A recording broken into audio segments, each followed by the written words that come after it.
Chapter 258. Yu Qianqiu glanced at him in surprise. He had thought that with his wild and untamed character, he wouldn't give in so easily. He was prepared to torture him again and completely tame him. He didn't expect him to be someone who knew how to adapt to circumstances. He was a promising talent. He allowed him to kneel on the ground and ignored him. Yu Qianqiu summoned 10 hero members and rewarded them generously, encouraging them to continue to work hard and protect Shi Wenguang's safety. Of course, the material rewards were quite generous too. After getting the 10 people to return to their positions, Yu Qianqiu smiled at Shi Wenguang and said, "There's still a long way to go in the future. General, please take care of yourself. I, Yu Qianqiu, will bid farewell here." "Farewell, mister." The father and son couldn't get him to stay, so they could only cup their hands and send him off. When he raised his head again, Yu Qianqiu was already gone. The tower-like man on the ground had also disappeared. Shi Wenguang stopped inside. It's a pity that little Tian isn't as good as him. In Utopia, Zhang Peng looked around and was a little confused. Yu Qianqiu said coldly, "You might be considered a fierce general in the mortal world, but here, anyone is stronger than you. I'll give you a chance to break away from the conflicts of mortals. Grasp it well. When the time comes, you'll know how insignificant you are." Guan Yu rode his horse over, and Yu Qianqiu felt a headache when he saw the broken horse. He said calmly, "This is my second disciple. Bring him to train with Hongqi. You must supervise him strictly." Guan Yu frowned. He didn't understand why Yu Qianqiu would take in disciples one after another. He nodded and shouted to Zhang Peng, "Follow me." "Good horse." Zhang Peng stared at Red Rabbit and couldn't help but exclaim. He was a soldier who had galloped on the battlefield, so he was naturally fond of good horses. When he turned back, Yu Qianqiu had already disappeared. He immediately ran after the horse. Inside Hibiscus's room in Wanfen Garden, a man and a woman were locked in the room. Just as they were about to lose control of themselves, a loud moan suddenly rang out. Yu Qianqiu was startled. He quickly covered her mouth and said guiltily, "Grandaunt, lower your voice." Hibiscus's amorous feelings were boundless. She shyly said, "I couldn't help it." Just as he finished speaking, he heard the door open with a bang. Ferdinand shouted, "How dare you?" His voice stopped abruptly. What entered his eyes was a naked man and woman flashing into the quilt. Yu Qianqiu poked his head out and smiled shyly. Elder Fei, long time no see." After seeing it clearly, Ferdinand's body swayed, and he almost couldn't stand still. His expression was twitching nonstop. Needless to say, the other person was definitely his daughter. There were hurried footsteps coming from outside the courtyard. Ferdinand took a breath and walked out of the door. With his back facing the room, he shouted, "It's okay. Go back."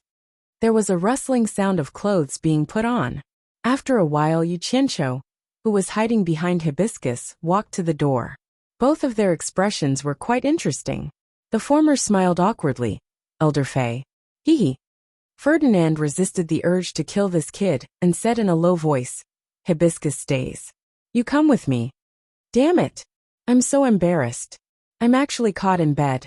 Why does this old guy walk without making a sound? I didn't even have time to run away." At this time, Yu Qianqiu's expression was very depressed.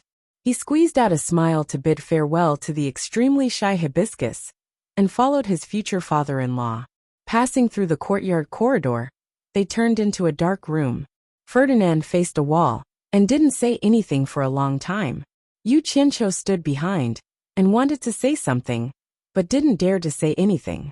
So the two of them were wasting time there. "How did you come?" Ferdinand, who had been silent for a long time, finally spoke. His attitude was not bad. Yu Qianqiu breathed a sigh of relief and said bluntly, "I stole it." The former did not continue to linger on this topic. He sighed and said, "Do you come often?" "Not often. I come every few days," Yu Qianqiu answered very honestly. Ferdinand, who had his back to him, twitched his face again. Anyone who saw his daughter lying on the same bed with another man in an improper manner would not feel comfortable, especially the kind of man who visited frequently. "I want you to promise me one thing." Ferdinand resisted the urge and turned around to stare at him. As for the previous form of questioning, he would not say it even if he was beaten to death. Otherwise he would really be angered to death. Yu Qianqiu smiled and said, Tell me. As long as I can do it, I will promise you. I want you to promise me that no matter what happens, you can't let Furong suffer any grievances in this life. Otherwise, I will never let you go. Ferdinand stared at him and added fiercely, I will not let you go even if I die. Don't worry about this. Yu Qianqiu grinned and said. Obviously, the other party did not object to him sleeping with his daughter. He immediately patted his chest and promised, Even if you don't say it, I will not let Furong suffer any grievances. At least I can swear to God that I, Yu Qianqiu, will let Furong live a carefree life. Otherwise she will never be at peace. Hearing him swear, Ferdinand nodded slightly. His tight face finally relaxed. He pointed to the chair on the side and let him sit down. Then he sighed and said, Furong's mother died early. It's all my fault. Otherwise Furong wouldn't have to suffer so much. I'm sorry for her and her mother. Sigh. I can see that Furong likes you very much, so I hope you can treat her well. Needless to say. However, you don't have to blame yourself. I believe you must have your difficulties. Yu Qianqiu comforted him hypocritically. He felt refreshed and comfortable now. Speaking of Furong's suffering, he suddenly frowned and said, Elder Ferdinand, let me ask you something. What happened to Furong's face? It can't be an accident, right? Hearing that, a trace of bitterness flashed across Ferdinand's face. He shook his head and said, It's all my fault. It's all my fault. He painfully told the ins and outs of the matter. It turned out that Furong's mother was also a female disciple of Wanfen Garden. Her appearance was incomparable in Wanfen Garden. This could be seen from Furong's appearance. However, when she had sex with Ferdinand, the latter was already Lan Bingshue's husband. To put it bluntly, Furong's birth was the result of Ferdinand's affair with a female disciple of the garden. In the cultivation world, it was normal for a man to have more than one woman. However, Lan Bingxue could not tolerate it, so a tragedy happened. Speaking of Lan Bingxue, there was a secret that outsiders didn't know. Lan Bingxue was not a human, but a monster. She was a jade toad that had cultivated for more than 1,000 years. She was born with an ice spell, and her cultivation had reached the early stage of crossing calamity. She was the pet of Ma Jiugu's father, who was the former sect master of Fuxian Island. At that time, she hadn't transformed into a human yet. After Ma Jiugu's father died, she followed Ma Jiugu. After transforming into a human, she lived in seclusion. Very few people on Fuxian Island knew her identity. They only knew that she served Ma Jiugu all year round. Because of Ma Jiugu's reputation, no one dared to ask about her. At that time, Ferdinand hadn't taken charge of Wanfen Garden yet. He was just one of the outstanding disciples in the garden. Coincidentally, he had the opportunity to visit Lan Bingxue often. The two of them fell in love and became cultivation companions. However, he didn't know that she was a monster at that time, and no one told him. Later, with Lan Bingxue's help, Ma Jiugu passed the position of the principal elder of Wanfen Garden to Ferdinand. On the night when Ferdinand took charge of Wanfen Garden, Lan Bingxue naively thought that her husband would accept the fact that she was a monster after helping him so much. So she told him about her background and her background. Ferdinand was shocked, but he didn't show it at that time. However, he felt a knot in his heart and gradually had the tendency to alienate her. Then, he met the beautiful Furong's mother. After a long time, something that shouldn't have happened between them. They had been secretly communicating with each other. It was not until Furong was born that this matter was exposed. After knowing this, Lan Bingxue was angry, but she didn't say anything. When Ferdinand left Wanfen Garden, she completely exploded. Not only did she torture Furong's mother, but she also swallowed her mother. She even threw Furong, who was still in swaddling clothes, into a brazier, intending to burn her alive. Fortunately, Ma Jiugu appeared in time and saved Furong. If it were someone else, Lan Bingxue wouldn't have let them go even if they had rushed to the scene. Furong's face, which was saved, was also left with an indelible scar from being burned by the fire. After Ferdinand came back to know this, He wanted to fight with Lan Bingxue. However, Ma Jugu came to mediate and became the middleman. She made an agreement between the two. Little Furong was then placed in the mulberry garden to grow up. Needless to say, she suffered a lot. Since then, Ferdinand and Lan Bingxue had always been harmonious on the surface, but not on the inside. This was the course of the matter. After listening, Yu Qianqiu touched his chin and sneered. I was wondering why I felt cold when I got close to her. It turns out that she's a jade toad that has been cultivating for 1,000 years. She even practiced some ice spell. In the end, it's all my fault. Ferdinand's face was full of self-blame as he shook his head in pain. This matter can't be blamed on you. The biggest responsibility still belongs to that toad monster. Yu Qianqiu squinted his eyes and said in a deep voice. It's said that the most vicious thing is a woman's heart. It's indeed true. Hee hee. I don't care what the reason is, and I don't care when it happened. Damn it. You dare to lay your hands on my woman. You have to pay me back with interest.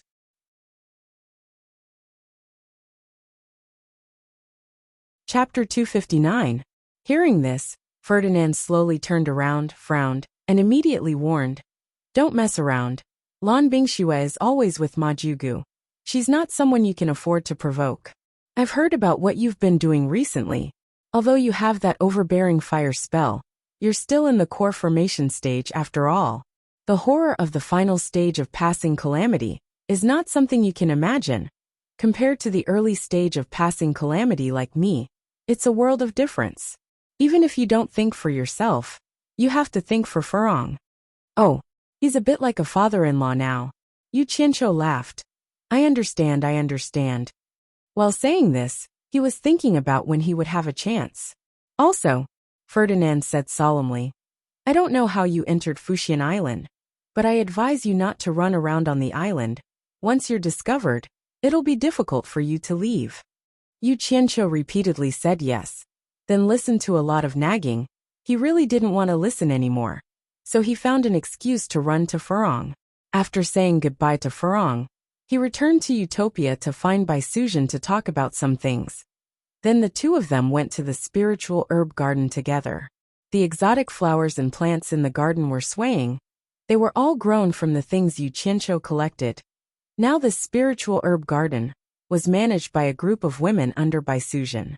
Because of the purple chaos, it didn't take much effort to grow the spiritual herbs, no matter how time-consuming and laborious it was. The two of them came to a ridge, looking at the hundreds of 7-star blood orchids. Yu Qianqiu touched his nose and laughed, then walked to a row of blood orchids that had just grown and not yet matured. Asked someone to dig out 2. Put them in a wooden basin, and put them in his hands, looking at them with great interest.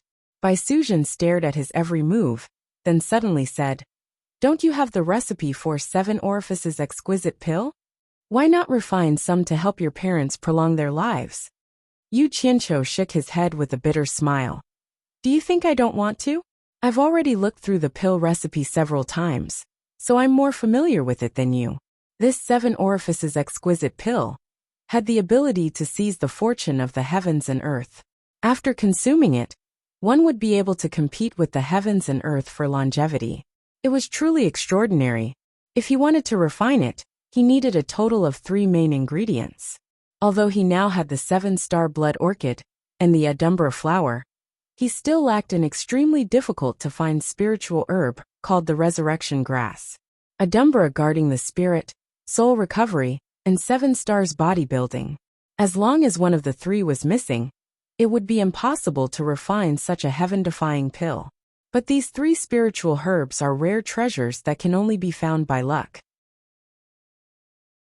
To be honest, I was lucky to obtain the first 2, but I really don't know if I will have the fortune to obtain all 3. Mortals can live for 50 years, and cultivators can live for 150 years. To be able to compete with the heavens and earth in terms of lifespan, this kind of elixir is indeed heaven-defying. Bai Suzhen said it herself, feeling a little incredulous. If there really was a 7 orifices exquisite pill in the cultivation world, I'm afraid the entire cultivation world would be stirred up by a storm of blood, especially those cultivators at the end of the tribulation transcendence stage. Although they have lived for hundreds of years, how many of them would be willing to return to the earth after hundreds of years of bitter cultivation? The temptation of being able to live for another 150 years was not an ordinary one. It was even possible for old monsters of the soul formation stage to come out. This thing really isn't something that ordinary people can enjoy. As Yu Qianqiu said this, he also laughed.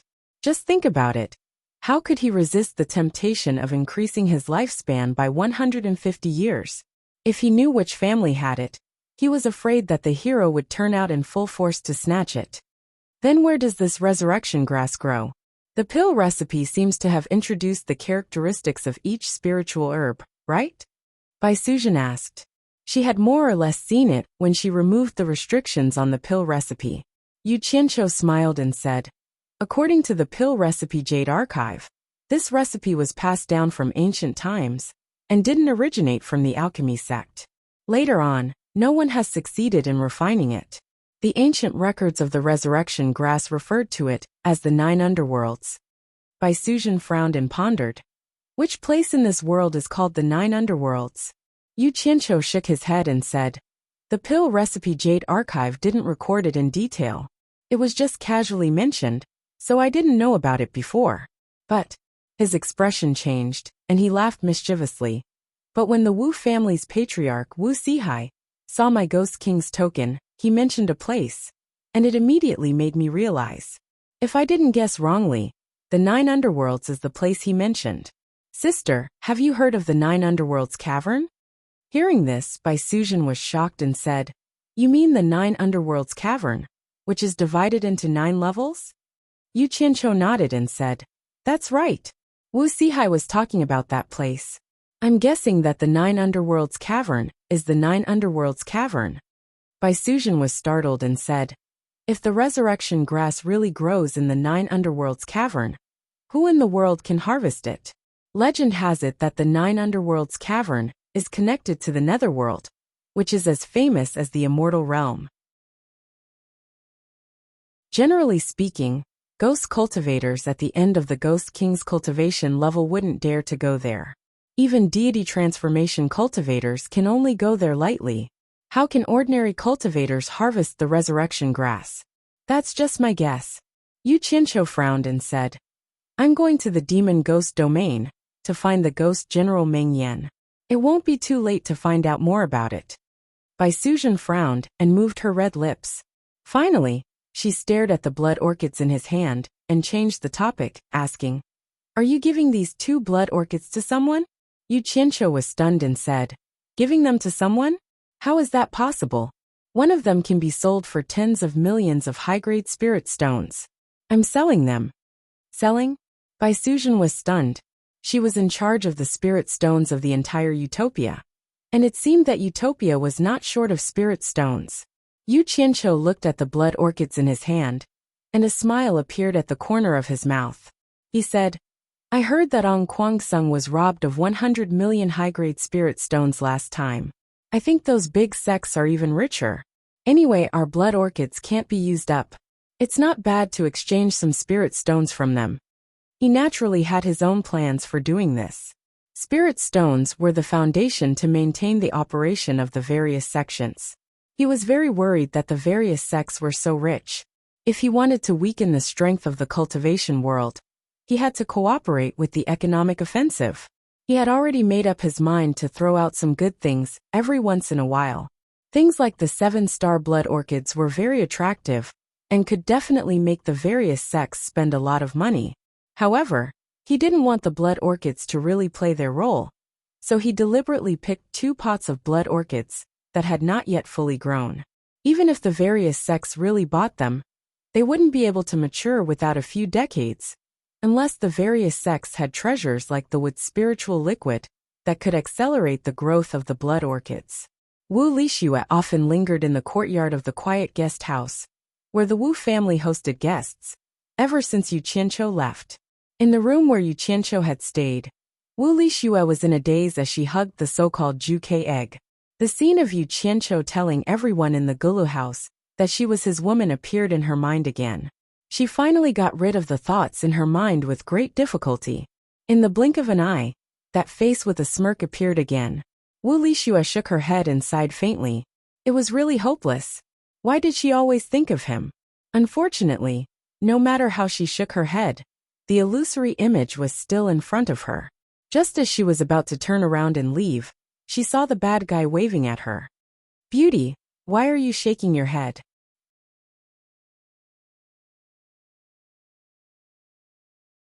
Chapter 260. The last time Yu Qianqiu stayed in this room, he had hidden a teleportation mark. As soon as he came out, he found Wu Lixue in a daze, talking to herself. He appeared in front of her, but she actually ignored him. It was quite depressing. Wu Lixue shook her head again. It must be an illusion. She continued to walk out. Yu Qianqiu's expression twitched. He couldn't help but grab her arm, not knowing whether to laugh or cry. Am I invisible? Ah. Wu Lixue rubbed her eyes in disbelief. She was dumbfounded. It's really you, Yu Qianqiu. When did you come? Yu Qianqiu stretched out a hand and waved it in front of her eyes. Seeing her eyes following his gesture, he heaved a sigh of relief. I thought there was something wrong with your eyes. Wu Lixue slapped his hand away and said angrily, There's something wrong with your eyes. Hee. How could there be something wrong with my eyes? Yu Qianqiu joked, his eyes occasionally glancing at her full and perky breasts. He was extremely envious of the egg in her arms. After secretly looking at it, he asked with a smile, Your egg hasn't hatched yet? Wu Lixue no longer had that dejected look. She threw the egg into her storage pouch. She didn't want to let the egg take the limelight. She asked excitedly, When did you come? Just arrived. Come, bring me to see your grandfather. Yu Qianqiu said as he walked out. Just arrived? Wu Lixue was full of doubts. She bounced to the front to lead the way, and asked as she walked, Do you need something from my grandfather? How long are you staying this time? Do you want to play with my brother for a bit longer? Wu Lixue kept asking questions, while Yu Qianqiu stammered in response. He didn't pay attention to what she was saying at all. His eyes were fixated on the sexy but in front of him, unable to move away. Wu Lixue, who was walking in front, turned around unhappily when she heard Yu Qianqiu's words. She immediately noticed Yu Qianqiu's gaze, and her pretty face turned red. She immediately turned around and silently walked forward. It was hard to tell if she was angry or shy. She no longer dared to jump up and down. Even her normal walk was a bit unnatural. Outside the Wu clan ancestral hall, Wu Lixue explained the purpose of her visit to the gate, and the guard immediately went in to report. After a while, Wu Sihai came out with 3 old men laughing and said, Yu Qianqiu, this old man has been looking forward to seeing you. He then frowned and said, What's going on with the clan's guards? Why did you only report now that you're here? Yu Qianqiu laughed and vaguely said, Wu Lixue brought me here. He naturally wouldn't say that he snuck in. Wu Lixue nodded dumbly. Grandfather, I brought him here. You are Yu Qianqiu? One of the old men behind Wu Sihai asked. Hearing this, Yu Qianqiu also looked at the 3 old men. Looking at their clothing, they should be from the other 3 clans. Yes, he is Yu Qianqiu. Wu Sihai introduced both sides. The 4 clans' leaders are all here? Yu Qianqiu bowed. Greetings to the 4 seniors. Well said. The 4 nodded. Wu Sihai waved his hand. Let's go, we'll talk inside. The 5 of them entered the Wu clan's ancestral hall together. Outside, Wu Lixue stomped her feet, pouting unhappily. Who told her to be a woman? And the clan rules forbade women from entering. As she paced back and forth, she recalled Yu Qianqiu's gaze. Her pretty face couldn't help but turn red, and she left as if she was fleeing. Aside from Wu Sihai, the other 3 were constantly looking at Yu Qianqiu, wanting to see what was so special about Yu Qianqiu's fame. Yu Qianqiu's gaze returned to the portrait of Bai Changchun in the main hall. Thinking about the possibility of meeting this legendary character in the demon domain, his heart surged. Wu Sihai broke the silence, laughing. Yu Qianqiu, you came here to fulfill your promise to this old man? Yu Qianqiu turned his head. Yes, I have to fulfill my promise. I heard that you are very familiar with the demon domain. What should we prepare for this trip? Bai Shoji asked. This time, he was going to look for his ancestor. It could be said that his mood was the most indescribable. I can't say I'm familiar with it. I've only been there before. As for the preparations, you can just send someone with me. With me around, there shouldn't be any danger, Yu Qianqiu said indifferently. What big words. Was the demon domain a place to be trifled with? The four exchanged looks. Wu Sihai was very confident in Xiaochen. He chuckled. How many people should we send? Yu Qianqiu pondered for a moment, then said. We don't need too many people. If there are too many, it might cause unnecessary trouble. Just send a few people that the four clans can trust. The four exchanged looks and nodded at each other, as if they had reached some kind of agreement. Wu Sihai said with a smile. Yu Qianqiu, how about the four of us go with you? Yu Qianqiu was stunned. His original idea was that it would be best to get Bai Zizong and the others to go. He had a good relationship with them, and he believed that the journey would not be lonely. However, the four old guys obviously wanted to take over his place. He nodded and said, if the four seniors want to go, this junior naturally has no objection. Good. Wu Sihai clapped and said, then when do you think we should set off? No hurry. I still have something to ask seniors' help with. Yu Qianqiu said as he took out 2 pots of 7-star blood orchids with a smile, and placed them on the table beside him. He said, Senior, please help me auction these 2 things. Wu Sihai stared at the 2 pots of blood orchids, and was a little stunned. He had handled such things before, so how could he not recognize them?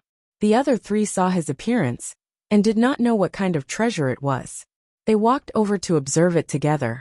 Didn't you buy one last time? Why are you selling 2 pots this time? Wu Sihai saw at a glance that these 2 pots of blood orchids were not the original pot.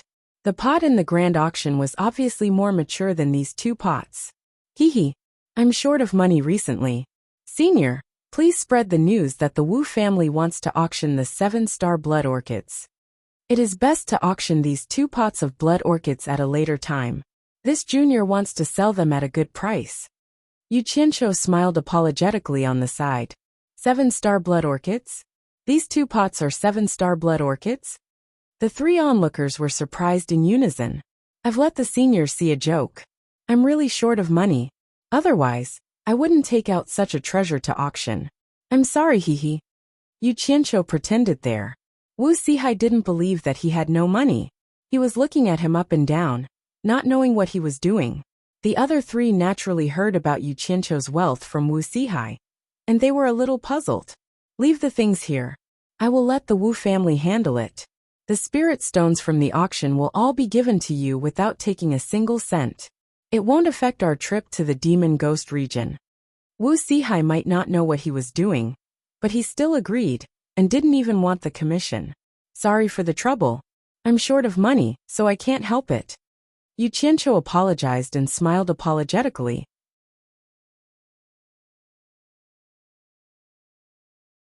Chapter 261. A shuttle-shaped artifact flew quickly from the Wu clan, and it was carrying Wu Sihai's group of 5.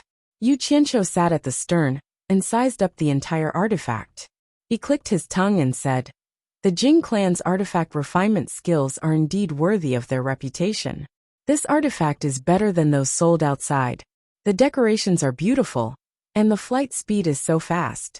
Even the seat is more comfortable. Not bad, not bad. Wu Sihai looked at Jing Feihong, who was personally controlling the artifact, and smiled.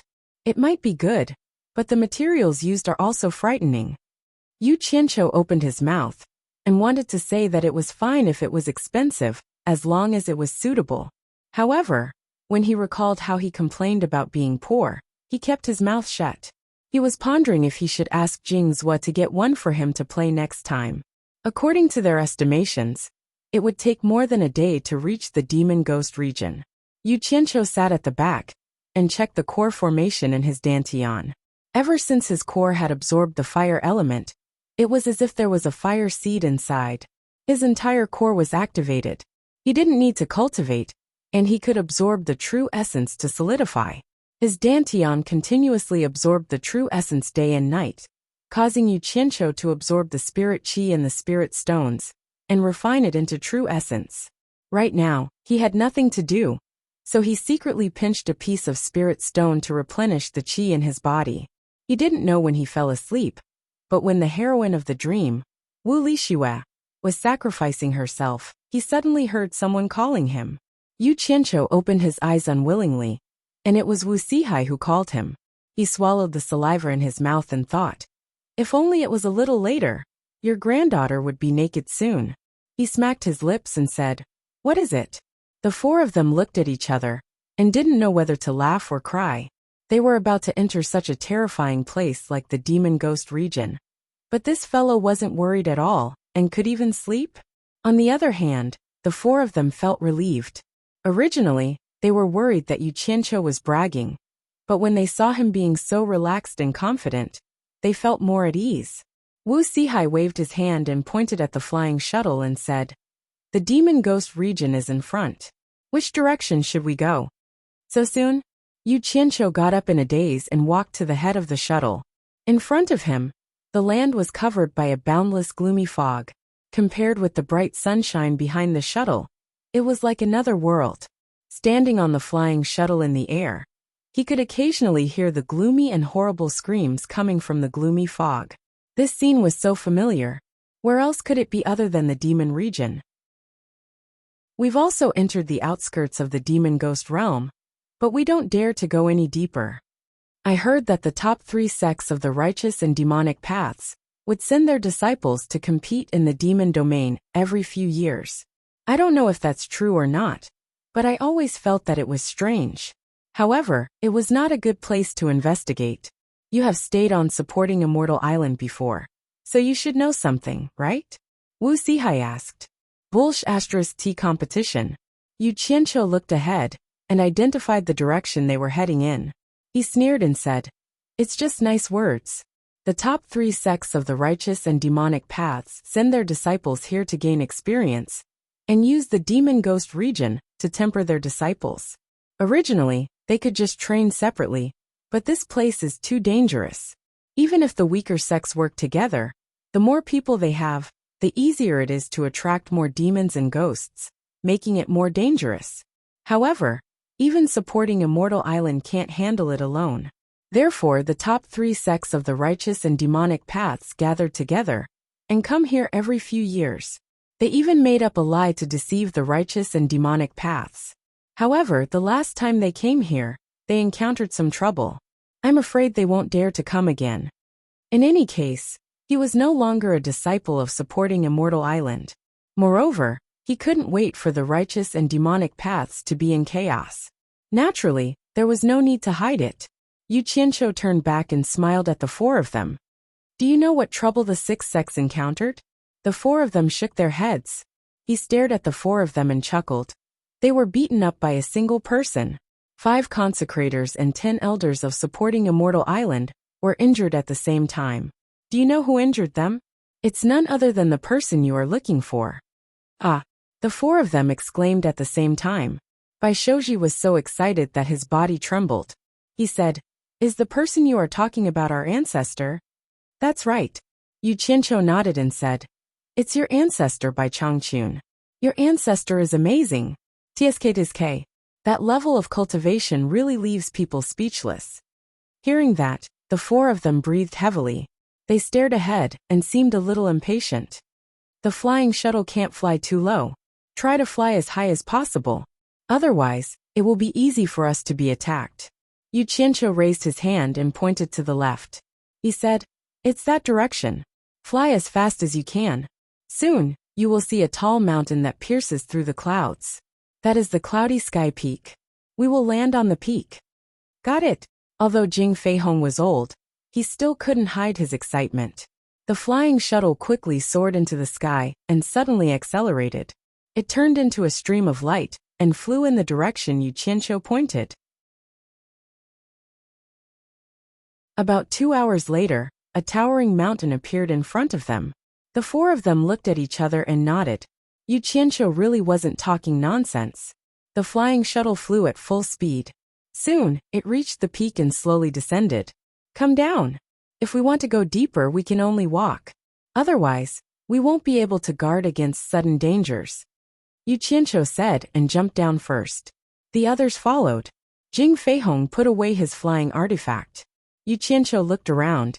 After identifying the direction they went down the mountain last time, he waved his hand and led the others to go around. However, when they went around to the other side of the mountain, the 5 of them were stunned. Their expressions were full of disbelief. Under the bright sunlight on the mountain top, there was a palanquin made of green vines. The palanquin should have been covered with light muslin, but it was now rolled up. A scholarly man was leaning on the palanquin. He was holding a book in his hand and reading it under the sun. Not far from the palanquin stood 4 strong men. From their clothes, they seemed to be the subordinates of the man who was reading. The 4 of them stared expressionlessly at the people who had suddenly appeared. The 5 of them were shocked and looked at each other. There was actually someone reading in a place like this. It was a little too unbelievable. Wu Sihai and the other 3 looked at Yu Qianqiu. They didn't know if he knew who this person was. Yu Qianqiu hadn't seen this person the last time he came here. How could he be leisurely traveling in a place like this? Was this something an ordinary person could do? This place wasn't something an ordinary person could come to. His mind raced. After some analysis, he already had some suspicions about who this person was. However, he didn't dare to be sure. After all, anything could happen in this place. The man in the palanquin didn't seem to notice their arrival. After he finished reading the book in his hand, he elegantly flipped a page and held the book in his hand. He stood up, squinted his eyes, and stretched lazily. He turned to the others and smiled gently. It's rare for guests to come to the demon domain. I didn't expect to run into them today. Chapter 262.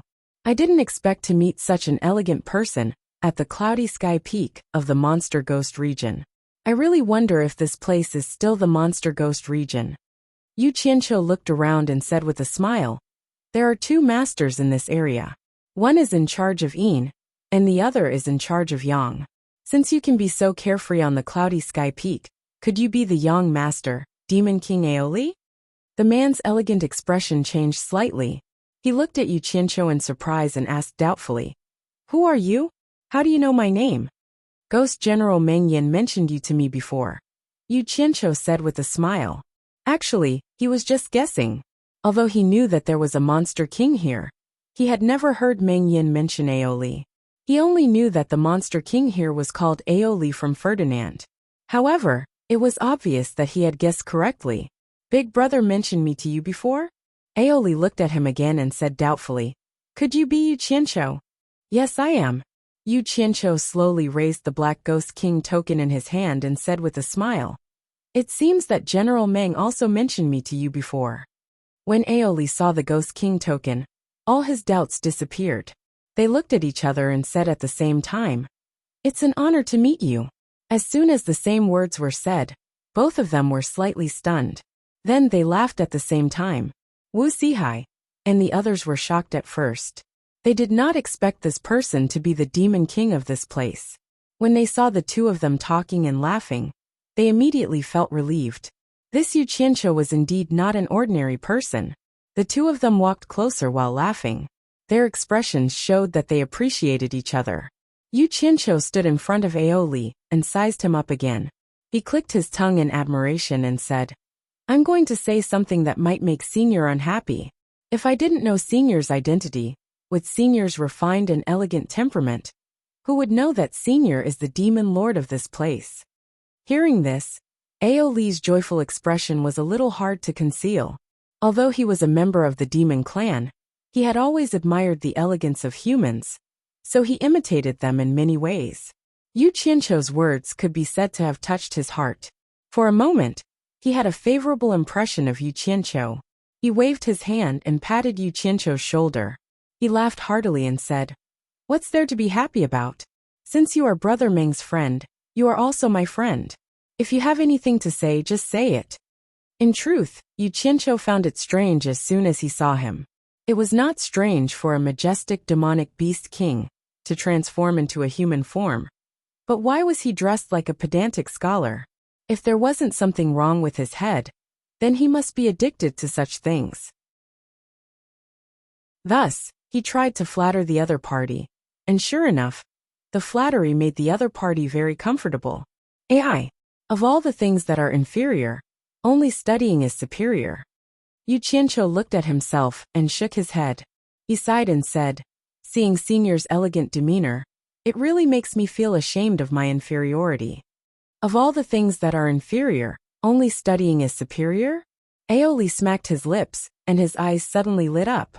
Seeing Yu Qianqiu's ashamed expression, he immediately patted his shoulder and said with a smile, AI, brother Yu, there's no need to be like this. This kind of Tao of sourness is just my personal hobby. It's not worth mentioning, it's really not worth mentioning. Yu Qianqiu's inconspicuous flattery immediately made Aoli's spirit soar, as if he had been injected with chicken blood. His face was in high spirits. It didn't look like he was comforting someone. It was clearly a blow to someone else. However, it could be seen that Aoli was indeed happy.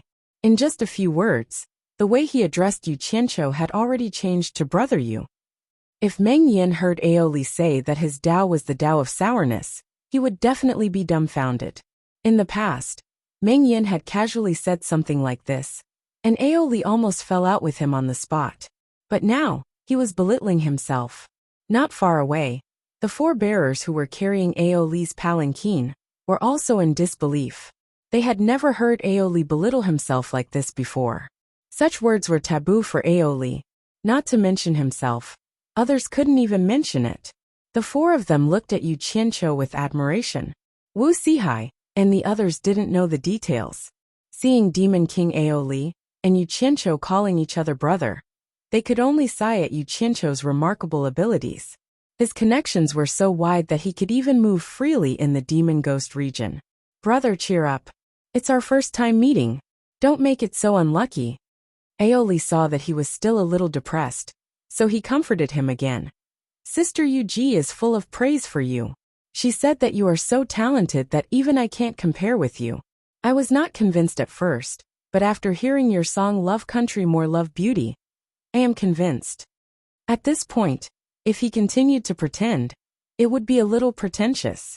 Yu Qianqiu coughed twice and said embarrassedly, song is just a strange and obscene skill. How can it compare with Brother Ao's true elegance? Let's not talk about it. He also hit the snake by the root and called him Brother Ao. Aoli laughed and said, okay, let's stop here. Then he glanced at Wu Sihai and the others and asked, Brother, what is your purpose in coming to the demon ghost region this time? Yu Qianqiu's expression became serious, and he said, I really have something to do here. I am going to the Valley of Evil Wind to ask General Meng for help. Haha, you and I hit it off at first sight. In that case, I will go with you to the Valley of Evil Wind and ask for a drink from Brother Meng. Then he waved to the four people behind him and said, you go back first. The four strong men respectfully took the order, lifted the green rattan sedan and left. Yu Qianqiu smiled and said, I haven't been to the Valley of Evil Wind, so I don't know the way. If I can follow Brother Ao, it will save me a lot of trouble. Brother, you are welcome. Aoli patted him and floated in the air. He raised his hand and pointed to the south and said, let's go. Yu Qianqiu nodded to Wu Sihai and the others to follow him. A long sword popped out and carried him to fly after Aoli. Wu Sihai and the others were at the crossing calamity stage, so they didn't need to fly on a sword. They followed behind Yu Qianqiu at a distance. The six of them swooped down in the air, pierced through the dense clouds, and flew into the gloomy and terrifying demon ghost realm. Aoli flew beside Yu Qianqiu, and the two of them talked and laughed along the way. As for the four people following behind, Aoli didn't even bother to look at them, and he didn't even bother to ask who they were. The Demon King had the arrogance of a Demon King. Wu Sihai and the others didn't dare to interrupt. The prestige of the Demon King gave them great pressure. This was the first time that Wu Sihai and the others went so deep into the demon ghost realm. They kept looking around and saw that there were all kinds of scary monsters, and they all stared at them greedily. But when they saw Aoli in front of them, they all hurriedly retreated. Some of them didn't have time to retreat, and even knelt down to worship. Wherever Aoli went, all kinds of strange sounds would be heard, and no one dared to make a sound. The four of them were shocked. The prestige of the Demon King was really not just for show. Aoli and the others all flew at the speed of Yu Qianqiu. It was already dark when they arrived at the Valley of Evil Wind. Fortunately, Yu Qianqiu was good at bragging, and Aoli regretted not meeting him earlier. Otherwise, how could he have the patience to accompany Yu Qianqiu to fly slowly? Wu Sihai and the others naturally didn't have any objections. Chapter 263. A mountain that stretched for dozens of miles seemed to have been fiercely chopped several times by the sharp weapons of the gods, and many cracks appeared on it. Shrill howls that sounded like the wailing of ghosts and the howling of wolves lingered in the air. A dense, gloomy mist had covered the entire mountain, which was tens of miles wide. Specks of ghost fire were drifting in the air, and chilly winds were constantly gushing out from the mountain mouth.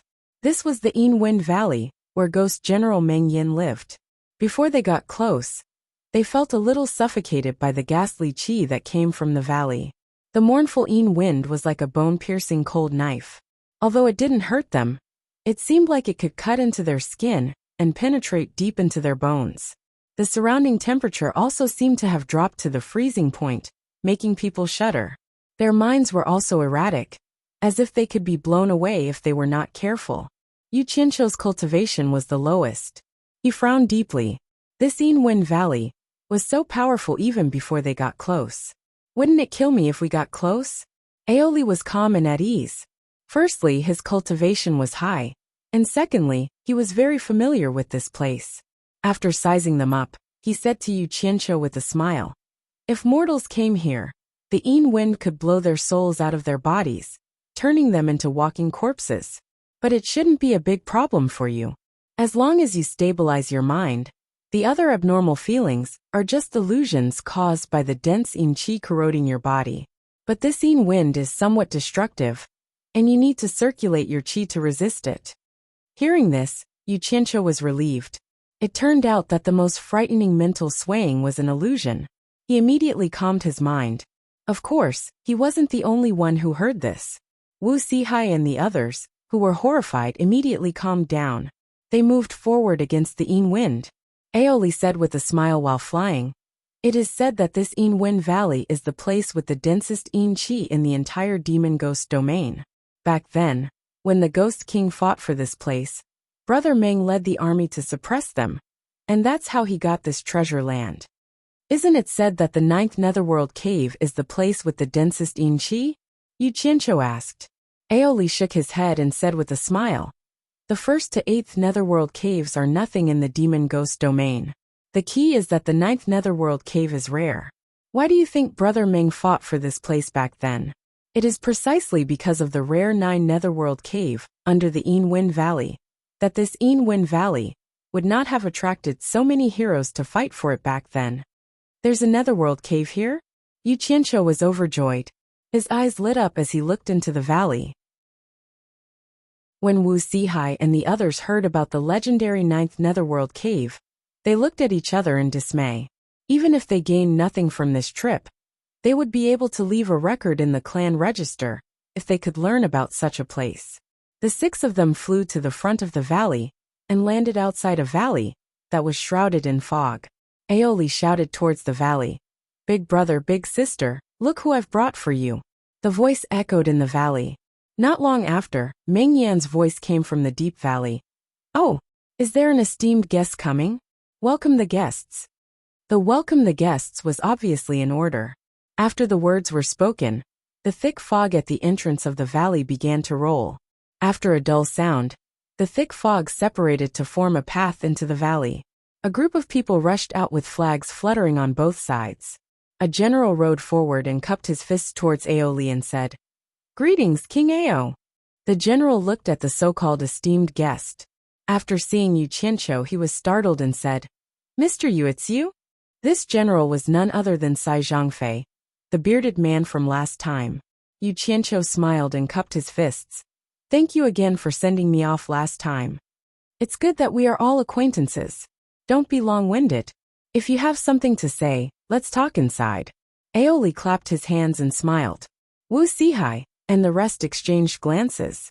Once again, They were impressed by Yu Qianqiu's wide range of connections. This fellow, be it human, demon or ghost, had dealings with them all. To them, it was a little unbelievable. King Ao is right. Sai Zhongfei urged his horse to make way and waved his hand. King Ao, please. Mr. Yu, please. He then glanced at Wu Sihai and the rest and said, everyone please. Big brother, prepare the wine for me. Aoli laughed loudly as he walked towards the valley. Yu Qianqiu followed with a smile. However, the four old fellows were a little reserved. To them, they had never thought that they would be able to enter deep into the demon's domain. Even more so, they did not expect to be welcomed as an esteemed guest by the legendary ghost general. Just based on this experience, there were only a few in the entire cultivation world. After going back and recording it in the clan records, it would be enough for the future generations to admire them. Thinking of this, the four of them were a little excited. Finally, they were not as reserved as before. They followed closely behind Yu Qianqiu. The terrain in the valley was all the way downwards. Both sides and the ground were paved with fluorescent stones for illumination.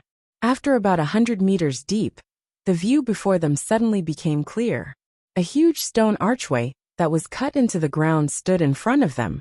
Two huge stone sculptures of servants were kneeling on the ground, standing on both sides of the archway. Both of their hands were placed on the braziers on top of their heads, which were burning fiercely. Behind the archway was an underground square. Two rows of ghost soldiers holding axes crossed each other, forming a passageway. At the end of the passageway was a palace with an open door. The entire palace was richly ornamented. At first glance, one could tell that it was directly chiseled out from the entire mountain. It looked extraordinary, but in the darkness it was eerie. It lacked the liveliness of a palace in the mortal world. Aoli walked towards the palace, as if he had returned to his own home. Following behind him, Yu Qianqiu looked left and right, admiring the extravagance of this underground palace. The four old fellows did the same.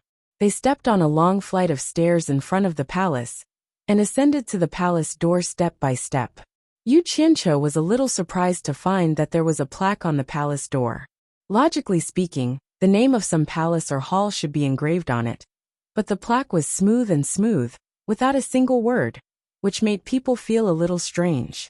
After entering the main hall, the interior was no different from the interior of an ordinary palace. However, it exuded an ancient and simple and vigorous aura. There was only one word to describe it: grand. In front of a throne high up in the middle was a majestic general clad in golden armor. He held onto a long sword with both hands and looked at the crowd coldly, giving the people below a feeling of looking down on them from a higher position. Beside him, there was a charming woman looking at everyone with a smile. Wu Sihai and the rest looked at each other, feeling a little uneasy. From the other party's disdainful aura and his position, it was needless to say that this person must be the famous ghost general in the cultivation world. They stopped in front of the stairs under the throne. Aoli pointed behind him and said with a smile, "Big brother, look who I've brought for you." Naturally, Meng Yan had already seen Yu Qianqiu.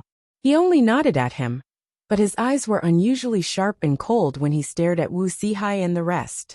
A red and black murderous aura overflowed from his body that was covered in golden armor, carrying a powerful aura that pressed down on the four of them. Wu Sihai and the rest were shocked. When they looked at Yu Qianqiu for help, they did not forget to circulate their qi to resist.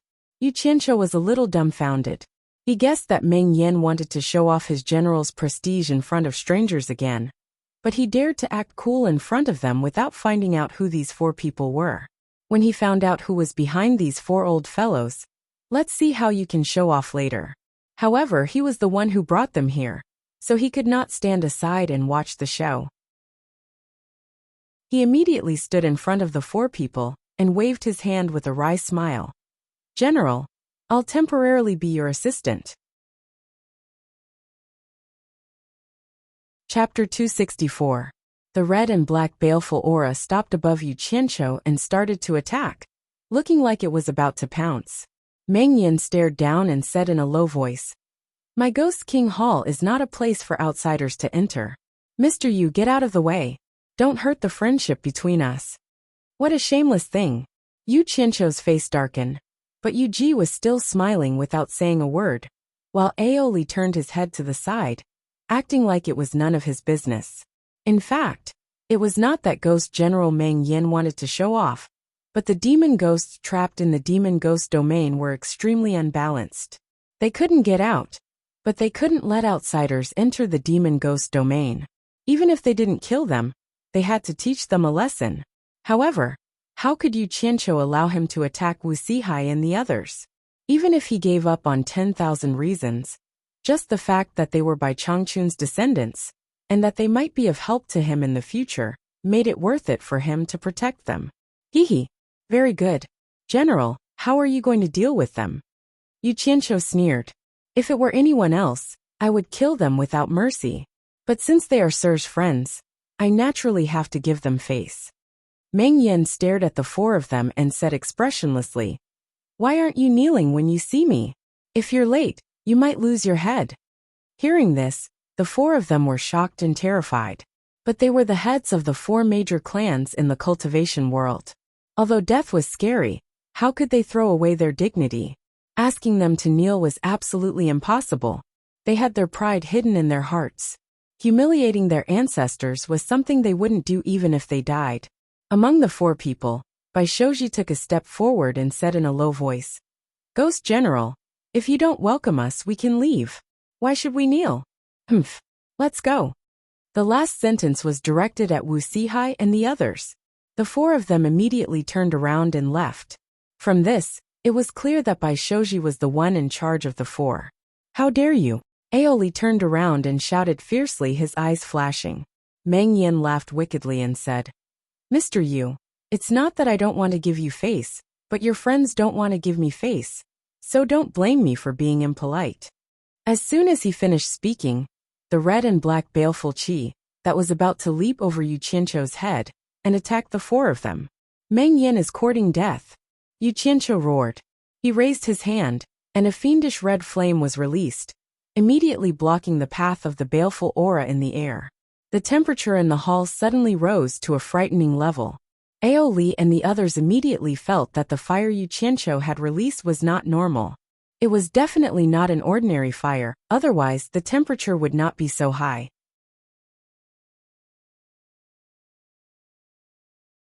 Together with the long sword in his other hand, he threw it to Yu Ji and shouted, I want to see what other abilities Mr. Yu has. Do you think I'm afraid of you? Yu Qianqiu shouted on the spot. Boom! A ball of raging flames suddenly burst out from his body and wrapped his whole body in fire. He looked like a god of fire, and his momentum was no weaker than Meng Yan's. In fact, it was even stronger. In the fire, Yu Qianqiu suddenly turned around and cupped his fists respectfully to Bai Shoji. He said, Senior Bai, please leave the hall first. I'm going to release the power of Star Flame. The four of them looked at each other. Bai Shoji nodded and said, Be careful. As for Aoli and Meng Yan, when they heard the word Bai, they were startled. They couldn't tell what they were feeling. Yu Qianqiu noticed it and found it funny. These people were really afraid of Bai Changchun. They were even like this when they heard his surname. Later, when they found out that Bai Shoji was Bai Changchun's descendant, who knew what would happen? Although the matter could be easily solved, he still had to show others his ability. Otherwise, others would think that he was afraid of him. Face was not given by others but earned by oneself. The strange flame on Yu Qianqiu's body began to fluctuate violently. Although the fire did not grow, the temperature in the hall was rising rapidly. It was as if the air in the hall was going to be sucked dry. Aoli, who was competing with Yu Qianqiu, was shocked. Even with his cultivation at the end of the tribulation stage, it was difficult for him to resist such high temperature. What kind of flame was this? It was so powerful. Aoli retreated slowly without batting an eyelid. Yu Qianqiu sneered in his heart. It seemed that the fight would not happen. Not because of anything else, but because these old monsters were afraid of Bai Shoji. However, he was slowly forcing out the remaining fire elements in his body, pushing the temperature in the hall to the extreme. He did it for no other reason than to let them know how powerful he was. The temperature in the hall had reached an unbelievable level, but it was still rising. All the air that they breathed was exhausted. The air that rushed in from the outside was also concentrated on the flame on the surface of Yu Qianqiu's body, helping to increase the temperature. The metal utensils placed in the hall had silently turned into liquid and flowed. There was a crackling sound that sounded like a fire burning everywhere. Fortunately, the whole hall was made of stone. Otherwise, the consequences would be unimaginable. Meng Yan and Yu Ji panicked. Both of them realized that Yu Qianqiu's flame seemed to be able to restrain them. When the two of them were resisting the rapidly rising temperature, the yin energy in their body was disappearing rapidly. Yu Ji forced herself to calm down. She stuffed the cloak and soared back into Meng Yan's hands. She pouted and said, "General, look at what you're doing. Of all the jokes you can make, why would you make such a joke? Look, you've angered Mr. Yu."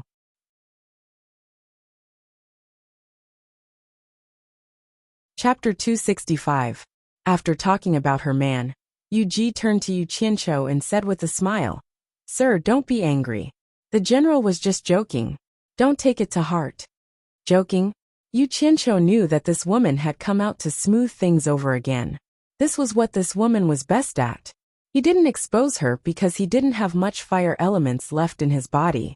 He wouldn't be able to withstand such high temperatures for long. If this continued, he would definitely expose himself. He now regretted not replenishing his fire elements in Utopia before coming here. However, he had been worried that it would affect the temperature of the earth fire in his territory, and he hadn't found a place outside that could absorb fire elements. Furthermore, he knew that if they really fought, he wouldn't be a match for Meng Yan. Meng Yan could casually pick up a fire-resistant rock from the ground and smash him to death. The difference in their cultivation levels was too great. Furthermore, there was Demon King Aoli, who was like a brother to him. The reason why Yu Ji had come out to smooth things over was because he had addressed Bai Shouji as Senior Bai. He didn't know if there were any other reasons. Since there was a way out, Yu Qianqiu didn't need to put on an act. The temperature of the surrounding fire dropped rapidly, and it entered his body along with the demonic red flames. The remaining warmth in the hall was blown in by a few cold winds, and it quickly returned to its original coldness. However, there wasn't a single intact metal utensil in the hall. All of them had melted to the ground. Yu Qianqiu's actions undoubtedly showed that he believed Yu Ji's words. However, he still harumphed and said, "It's fine if I'm angry. If I anger someone else, I'm afraid you won't even have the chance to regret it." The few of them, who were already feeling uneasy, immediately felt that something was amiss when they heard this. They secretly exchanged glances. Meng Yan was quite adaptable as he chuckled and said, "Sir, are you really angry? We've known each other for a while. There's no need for us to fall out because of a joke, right?" "Of course not." Yu Qianqiu knew what was going on, but he still smiled. After all, it wouldn't be good for him to fall out. He still needed Meng Yan's help for some things. Furthermore, now wasn't the time to fall out. Seeing that the fire in the hall had been extinguished, Bai Shouji and the others stood guard behind Yu Qianqiu, on guard against Ghost General and the others. Yu Ji walked down the stairs with light steps and walked to Yu Qianqiu. She glanced at Bai Shouji and asked with a smile, "Sir, why didn't you introduce the friend you brought to me and the general?" Yu Qianqiu gave her a meaningful smile and did not say much. He turned to the four men and introduced, "This is General Meng Yan's wife, Lady Yu Ji. I hope you don't mind what happened just now. It's boring here without seeing the sun." It was just a joke that General Meng used to kill his boredom. "It's not the first time I've experienced it." He then introduced to Yu Ji, "These four seniors are the heads of the Bai, Tan, Jing, and Wu clans in the cultivation world. I've brought the four seniors here to pay a visit to the general. We have something to ask of you." Although Bai Shouji and the others felt that something was not right, they still bowed in unison since Yu Qianqiu had already said it. "Greetings, General and Madam." Yu Ji bowed to the four gracefully. Meng Yan, who was sitting in front of the throne, waved his hand and said, "We're friends if we know each other. There's no need for formalities." The couple pretended not to understand Yu Qianqiu's sarcasm. "May I know what Mr. needs this general's help with this time?" Meng Yan asked. He acted as if nothing had happened. Fortunately, the broken utensils could still serve as evidence. Damn it. You're really a bunch of old foxes. Let's see if you can still be so calm after hearing what I have to say. Yu Qianqiu smiled and said, the 5 of us want to go to the center of the demon region. I'm afraid that the journey will be difficult and dangerous, so I want to borrow some people from you to ensure our safety. Meng Yan, Yu Ji, and Aoli were stunned. After a long time, Meng Yan came to his senses and said, I'm afraid I can't help you with this matter. Of course, it's not that I don't want to help you. It's just that it's tens of thousands of miles from here to the center. There are no less than 10 territories of the Demon King and the Ghost King. If I send my people to protect you, I'm afraid it will cause more trouble. By the way, why do you want to go to the center? Can you tell me? Of course, it's not a shameful secret. There's no harm in telling you. Yu Qianqiu pointed at Bai Shouji and the others and said with a smile. Unfortunately, Senior Bai's ancestor lives in the center of the demon region. This time, he came to pay his respects to his ancestor. There's nothing else. As soon as these words came out, Meng Yan and the others could no longer remain calm. Their faces all changed and their expressions kept twitching. Meng Yan looked at Yu Qianqiu with a pitiful expression. The fear and grievance in his eyes were hard to conceal.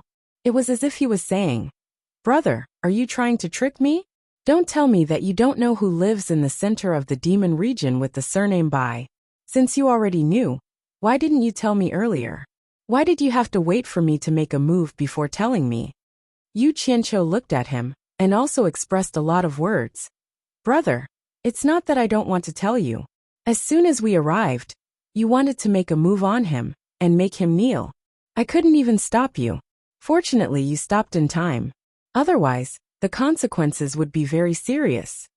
On the side, Aoli's expression was even more interesting.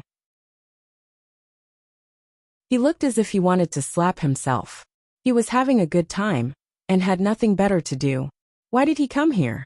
Wasn't he looking for trouble? Meng Yan swallowed his saliva with difficulty. He looked at Bai Shouji and said politely, Mr. Bai, may I know the name of your ancestor? Damn it. He was truly a tortoise who had hardened his heart, and was still hoping for a fluke. Yu Qianqiu looked back, and saw that Bai Shouji was looking at him. Obviously, he was asking for his opinion, so he nodded with a smile and said, Senior, why don't you show the portrait passed down by your ancestor to General Meng? Maybe they know your ancestor, and are willing to help us. Bai Shouji nodded, and took out an ancient painting from his storage bag. He carefully unfolded it in front of Meng Yan and the others and said with a solemn expression, My ancestor's name is Changchun. Just hearing this name caused the 3 demonic ghosts to tremble. They carefully looked at the painting, and saw an elegant old man in a plain robe. He stood on a cliff with his hands behind his back, slightly tilting his head to look at the stars in the sky. The old man's otherworldly aura was vividly displayed on the paper. The Demon King and the Ghost King were raised by Bai Changchun. Naturally, they had seen Bai Changchun before. Who else could it be but Bai Changchun in the painting? The 3 of them were shocked. Meng Yan took a few steps from the throne. Yu Ji didn't dare to act like a girl anymore. Together with Aoli, the 3 of them knelt down in front of the painting in Bai Shouji's hand. Then they kowtowed 3 times and said in a trembling voice, I didn't know a mortal master's Dharma idol was coming. Please forgive us for not going out to welcome you. The 3 of them didn't even dare to raise their heads. They still knelt there obediently, waiting to be dealt with. Yu Qianqiu was really shocked. Wow. This Bai Changchun was too awesome. A painting could scare the 3 of them like this. It could be seen what kind of existence Bai Changchun was in the demon ghost region. It was 2F** King incredible, 2F** King awesome. Bai Changchun's painting had such great power. This was an expression that Yu Qianqiu had never dreamed of. He stood there with his mouth wide open. Chapter 266. Bai Shouji and the other 3 were first shocked by the actions of Meng Yan and the others. Then they were shocked. They were not stupid, so they naturally knew what it meant for the 3 of them to kneel down. The 4 of them looked at each other blankly, stunned. Their first reaction was that Yu Qianqiu really did not lie to them. Their ancestor, Bai Changchun, was really still alive. There was no doubt that their ancestors' cultivation had indeed reached the legendary soul formation stage. For a moment, the four of them actually felt like crying, and their eyes were all misty with tears. As the masters of the four major families, the four of them had risked their lives to personally come to this extremely dangerous monster domain. The determination they had made was unimaginable to outsiders. The four major families were originally one, and they depended on each other. The reason why they could have their current status was that the four families had always adhered to the ancestral teaching of supporting each other. However, where there was interest, there would be conflict. Now that more than 2,000 years had passed, the families were far from being as peaceful as they seemed on the surface. The voices within them were getting louder and louder. To put it bluntly, it was because the power of the four families had always been in the hands of the current bloodline, and this bloodline was the absolute backbone of adhering to the ancestral teaching. They had always adhered to the ancestral teaching of supporting each other. Because of this mutual support, when one family was in chaos, the other three families would work together to suppress it. As a result, it was difficult for the disciples of the other bloodlines of the four families to get involved in power. Therefore, the ambitious people within the families were naturally very uncomfortable with the main teaching of supporting each other.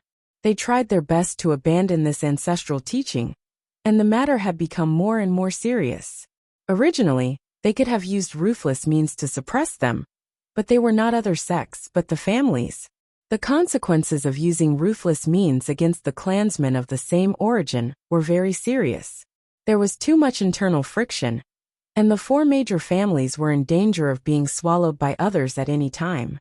At this moment, Yu Qianqiu suddenly brought the news that Bai Changchun was still alive. This was really great news for Bai Shouji and the others. Bai Changchun's prestige within the four major families was needless to say. If they could invite Bai Changchun back, all the difficulties would be easily solved. Therefore, this trip to the monster domain was made. Although Bai Shouji and the others knew how powerful their ancestor was, they did not expect him to be so powerful in the monster domain.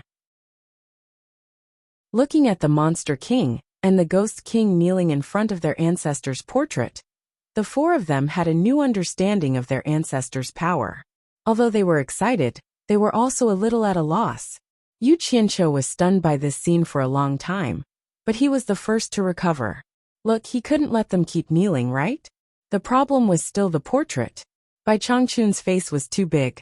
He could not help but feel. Yu Qianqiu coughed twice and pulled on Bai Shiji's clothes. He said softly, "That's enough. Senior, shouldn't you put the painting away?" Oh, Bai Shouji was suddenly enlightened. He quickly and carefully rolled up the painting scroll and put it back into the storage bag. He now understood that the ancestor's painting was a treasure. Yu Qianqiu shook his head and said to the three people kneeling on the ground, "General, the paintings have been collected, you may rise." Hearing this, the three of them raised their heads and slowly stood up. They bowed deeply to Bai Shouji. Bai Shouji repeatedly bowed back.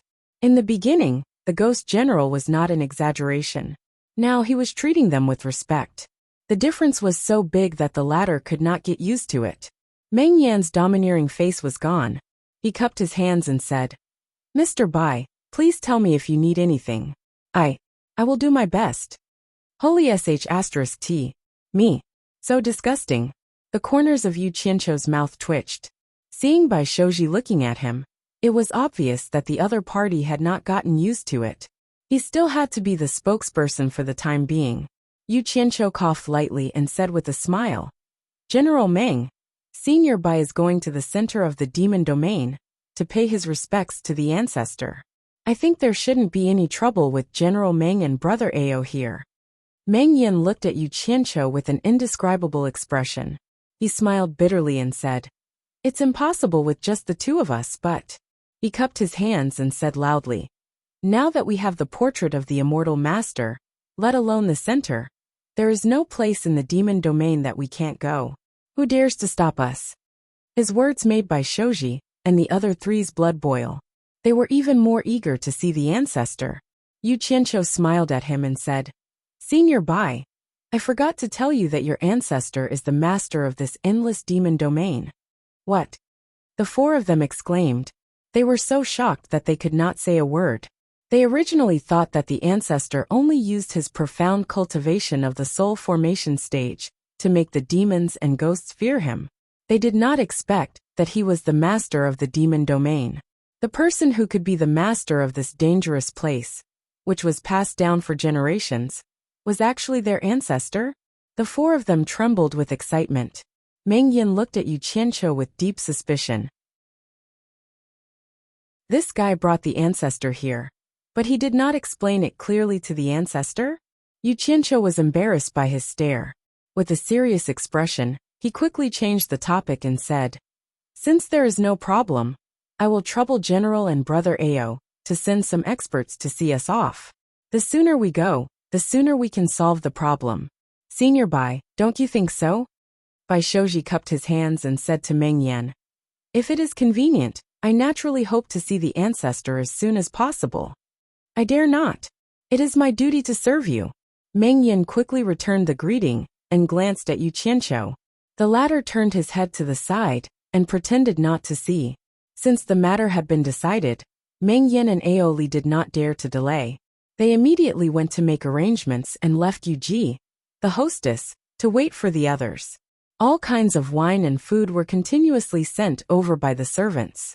The few of them ate and drank while waiting for the return of the Ghost King and the Demon King. During the feast, Yu Ji dismissed the servants and personally poured wine for them. Her respectful attitude made the others feel a little embarrassed. After all, she was the famous wife of the Ghost General. Yu Qianqiu looked at her strangely. This woman was not simple. She was someone who could make decisions for the Ghost General, Meng Yan. Why was she so obedient now? She almost did not say anything, and her behavior was appropriate. Was she frightened by Bai Changqun? "Madam, I have a question," Yu Qianqiu suddenly said. Yu Ji smiled and nodded. "Sir, please ask.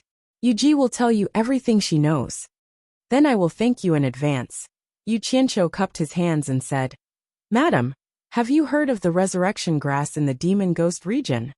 Bai Shouji and the other three raised their heads in surprise. Obviously they had heard of this thing too. "I have heard of it, but I have never seen it." Yu Ji smiled and said, "Legend has it that it grows in the Jiuyuming cave under the Chiliwen Valley. But no one has ever picked it, because no one can enter the Jiuyuming cave." The so-called Jiuyuming cave was indeed the Jiuyuming cave. Yu Qianqiu frowned and said, "Is the Chiliwen Valley really so powerful? Can't General Meng go in with his ability?"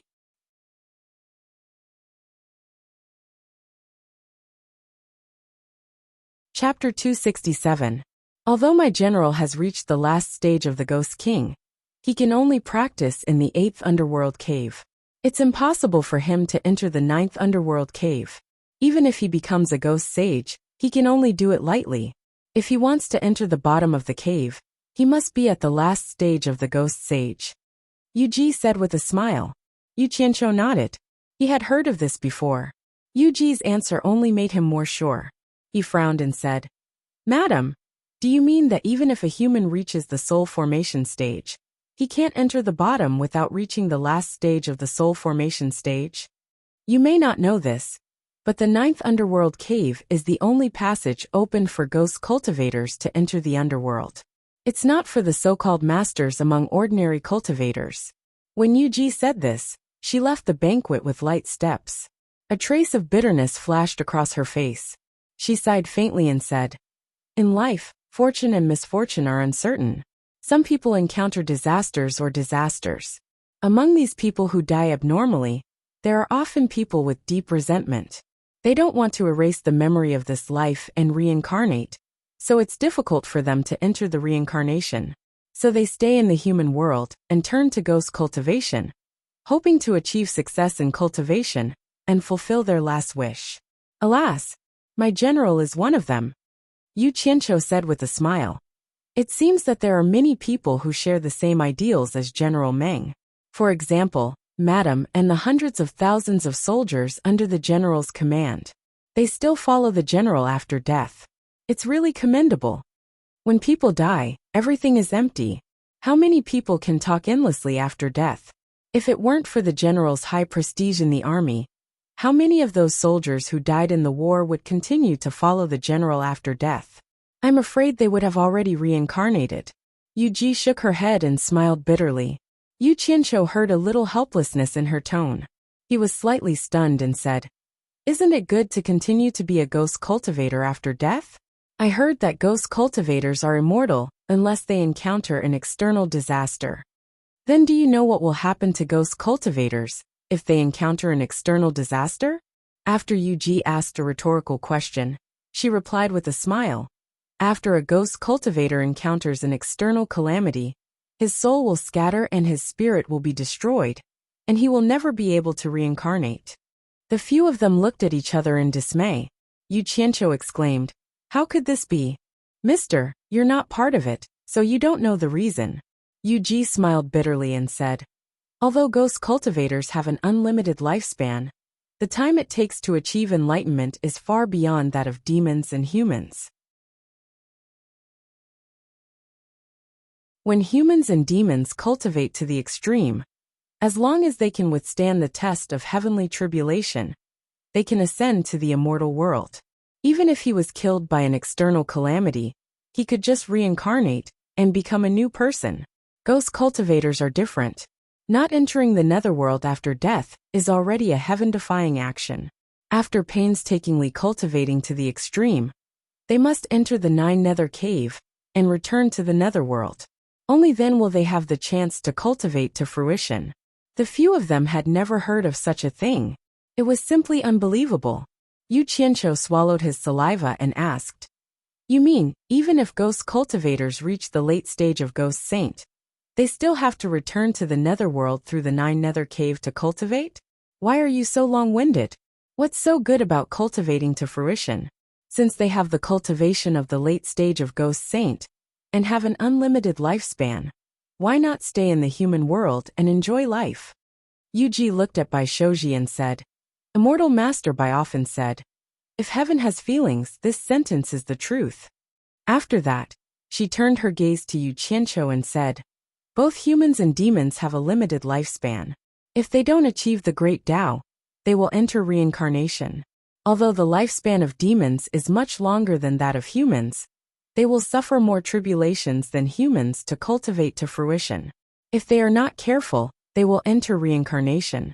Do you really think that heaven can leave a cultivator with unlimited lifespan in the human world?" The so-called unlimited lifespan of ghost cultivators refers to having unlimited time to cultivate to fruition. It doesn't mean that they can live forever in the human world. Once ghost cultivators have the cultivation of the late stage of ghost saint, if they don't return to the netherworld through the 9 nether cave in time, they will immediately attract an irresistible tribulation that will directly destroy their souls, and they won't even have the chance to reincarnate. "Damn!" Yu Qianqiu screamed. "Then there's no room for discussion. We can only go back obediently. Everything is heaven's will. It's not easy to return to the netherworld. This may be the retribution of having an unlimited lifespan for ghost cultivators." Yuji smiled bitterly and said, "Even if a ghost cultivator at the late stage of ghost saint can safely reach the bottom of the 9 nether cave, he still has to open the 9 nether gate between the human world and the netherworld. Behind the gate is the way back to the netherworld, but the way back is not smooth. On the way, he will receive the baptism of the netherworld and get rid of the human spirit. If he is lucky, he can keep most of his cultivation and cultivate in the netherworld again. If he is unlucky, he will return to the reincarnation of a mortal ghost, and all his previous efforts will be wasted." Everyone sighed. They didn't expect that it was so difficult to be a ghost cultivator. Yu Qianqiu said quietly, "Then don't step into the late stage of ghost saint, and continue to stay in the human world." Yuji bit her red lips and said resolutely, "Yuji yearns for the prosperity of the human world. But if Yuji wants to be trapped in this demon domain forever, Yuji would rather cultivate to the late stage of ghost saint and open the 9 nether gate. At worst, she will reincarnate and be a human again." Bai Shoji and others were confused. They didn't understand why they had to be trapped in the demon domain. However, Yu Qianqiu understood. With a terrifying guy like Bai Changchun in the demon domain, who was not afraid of death, would try to walk out of the demon domain. No wonder Yuji wanted him to help her leave the demon domain. It turned out that this was the reason. Why doesn't Madam leave the demon domain? Bai Shoji finally couldn't help but ask the reason. As soon as she said this, Yu Qianqiu felt that something was wrong. This woman was very cunning. She wouldn't say a lot of things for no reason. Sure enough, a beautiful woman like Yuji immediately knelt down in front of Bai Shoji. Bai Shoji didn't know what to do. He asked her to get up again and again, but he couldn't even help her up. She was completely acting like a woman. Bai Shoji looked at Yu Qianqiu for help. Yu Qianqiu's teeth twitched and he said, "Senior, why don't you listen to what Madam has to say first?" After that he looked outside and thought, damn it. Sure enough, they are a group of old foxes. I was wondering why they left a woman to greet a group of men. It is obviously not in line with the etiquette of this era. It turns out that they left this social flower to do public relations. Damn it. Before this matter was settled, General Meng wouldn't come back. Bai Shoji was helpless. He could only shake his head and said, "Madam, if you have something to say it quickly. I really can't accept such a big gift." Yuji nodded and said, "Mr. just asked me why I don't leave the demon domain. I really have some difficulties. Mister, do you know why the demon ghosts in the demon domain don't leave the demon domain?" "I don't know." Bai Shoji shook his head and said, "Madam, if you have something to say it quickly. Otherwise, when General Meng comes back, I really won't have the face to face him." Yu Qianqiu sneered and thought, "If you don't agree, her husband won't come back. Sorry to disturb you, mister. It's all my fault. But after you listen to me, I'm sure you will understand my difficulties." Yuji knelt and saluted. She said, "It's not that the demon ghosts in the demon domain, including me, can't leave, but they don't dare to. Because anyone who leaves the demon domain without permission will be executed by the torture envoy. No one has ever escaped the punishment of the torture envoy." Torture envoy? Bai Shoji exchanged glances with the others, and vaguely guessed something. It was also the first time that Yu Qianqiu had heard of this term, but he had already guessed who it was. Yuji explained, "The torture envoy has existed since ancient times. It means the envoy who carries out punishment on behalf of the heaven. His cultivation is unfathomable, and he controls the life and death of the entire demon domain. If any demon ghost breaks out of the demon domain without his permission, he will definitely kill them. And this torture envoy is none other than Mr.'s ancestor, Immortal Master Bai." Bai Shoji and the others looked at each other. They didn't expect that their ancestor would abandon his family and get such a position in the demon domain. But they also understood what Yuji meant. She probably wanted him to beg the ancestor to let her out of the demon domain. But what was the use of agreeing to her? He didn't even know if the ancestor would recognize him. Seeing his hesitation, Yuji knew that he understood what she meant. She said anxiously, "The reason why the torture envoy doesn't let the demon ghosts out is because he is afraid that they will disturb the human world. That's why he will punish them heavily. But I can guarantee that after I leave with the general and Aoli, we will live our lives obediently. We won't dare to do anything that goes against the torture envoy's wishes. Otherwise, we will be punished by the torture envoy and die without complaint. Please, mister, for the sake of my sincerity, plead with the ancestor to let the three of us out of the demon domain. Please, mister." After saying that, she kowtowed repeatedly.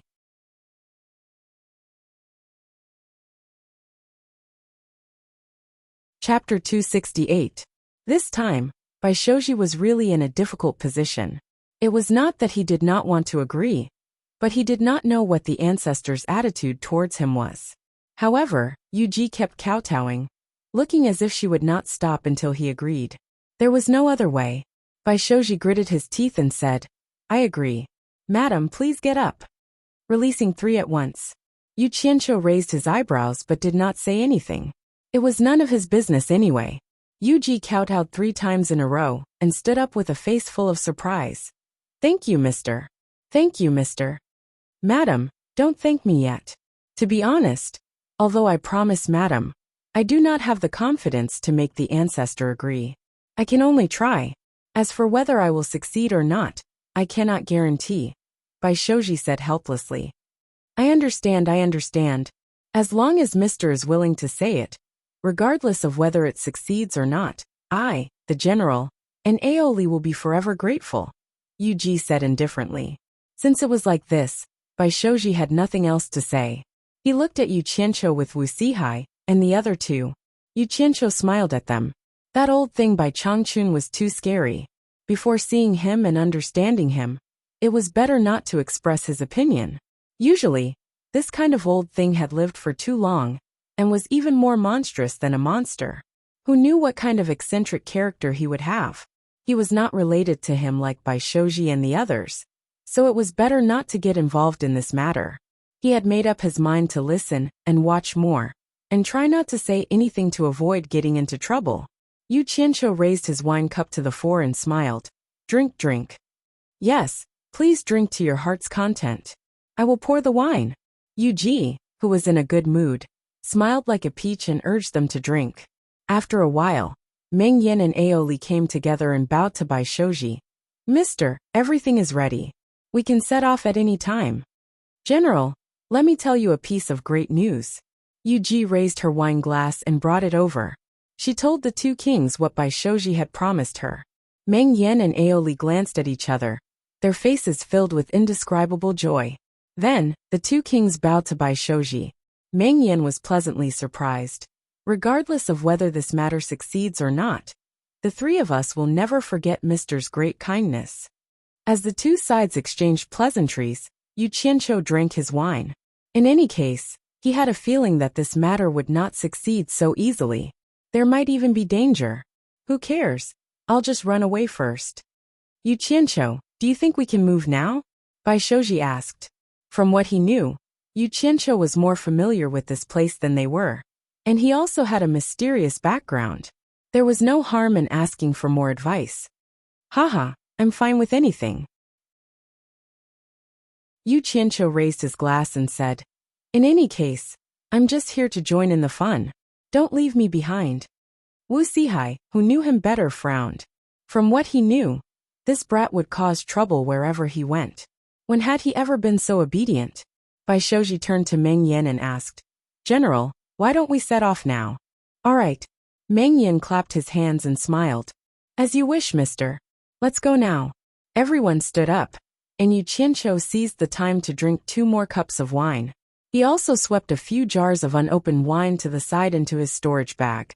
He was prepared to let Guan Yu and the others have a taste of the ghost brewed wine. Then, he followed the others out of the Ghost King's hall. Meng Yan brought 4 Ghost Kings, while Aoli brought 4 of his sedan bearers. The 2 kings would personally escort them to the center of the monster ghost region. Yuji did not follow.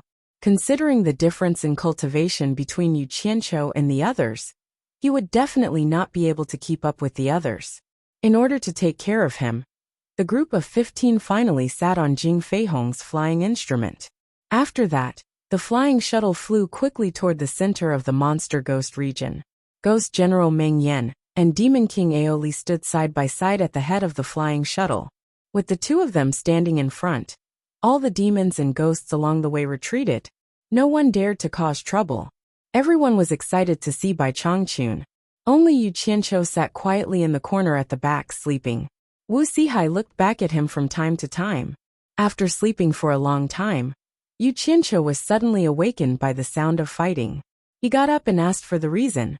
It turned out that they had already reached the territory of the other demon kings, and the Ghost King. The monster ghosts here would not give face to Meng Yan and Aoli. However, the people brought by the 2 kings were all experts. Ordinary people could not stop them. Without the 2 kings taking action, the 4 ghosts and 4 demons could easily deal with them. Yu Qianqiu saw that the sky in the monster ghost region was already turning bright. He estimated that it was already daytime outside. Then he looked at Meng Yan and the 4 ghost generals. They were not affected at all. He could not help but be amazed. Normally, ghost cultivators could not appear in the daytime. How could these 5 guys be fine? However, he did not know that in the monster ghost region, because it was shrouded in gloomy clouds and fog for a long time, the sun could not shine directly. Ghost cultivators with the cultivation of the Ghost King could walk normally. As for those with cultivation lower than the Ghost King, they would not be so lucky.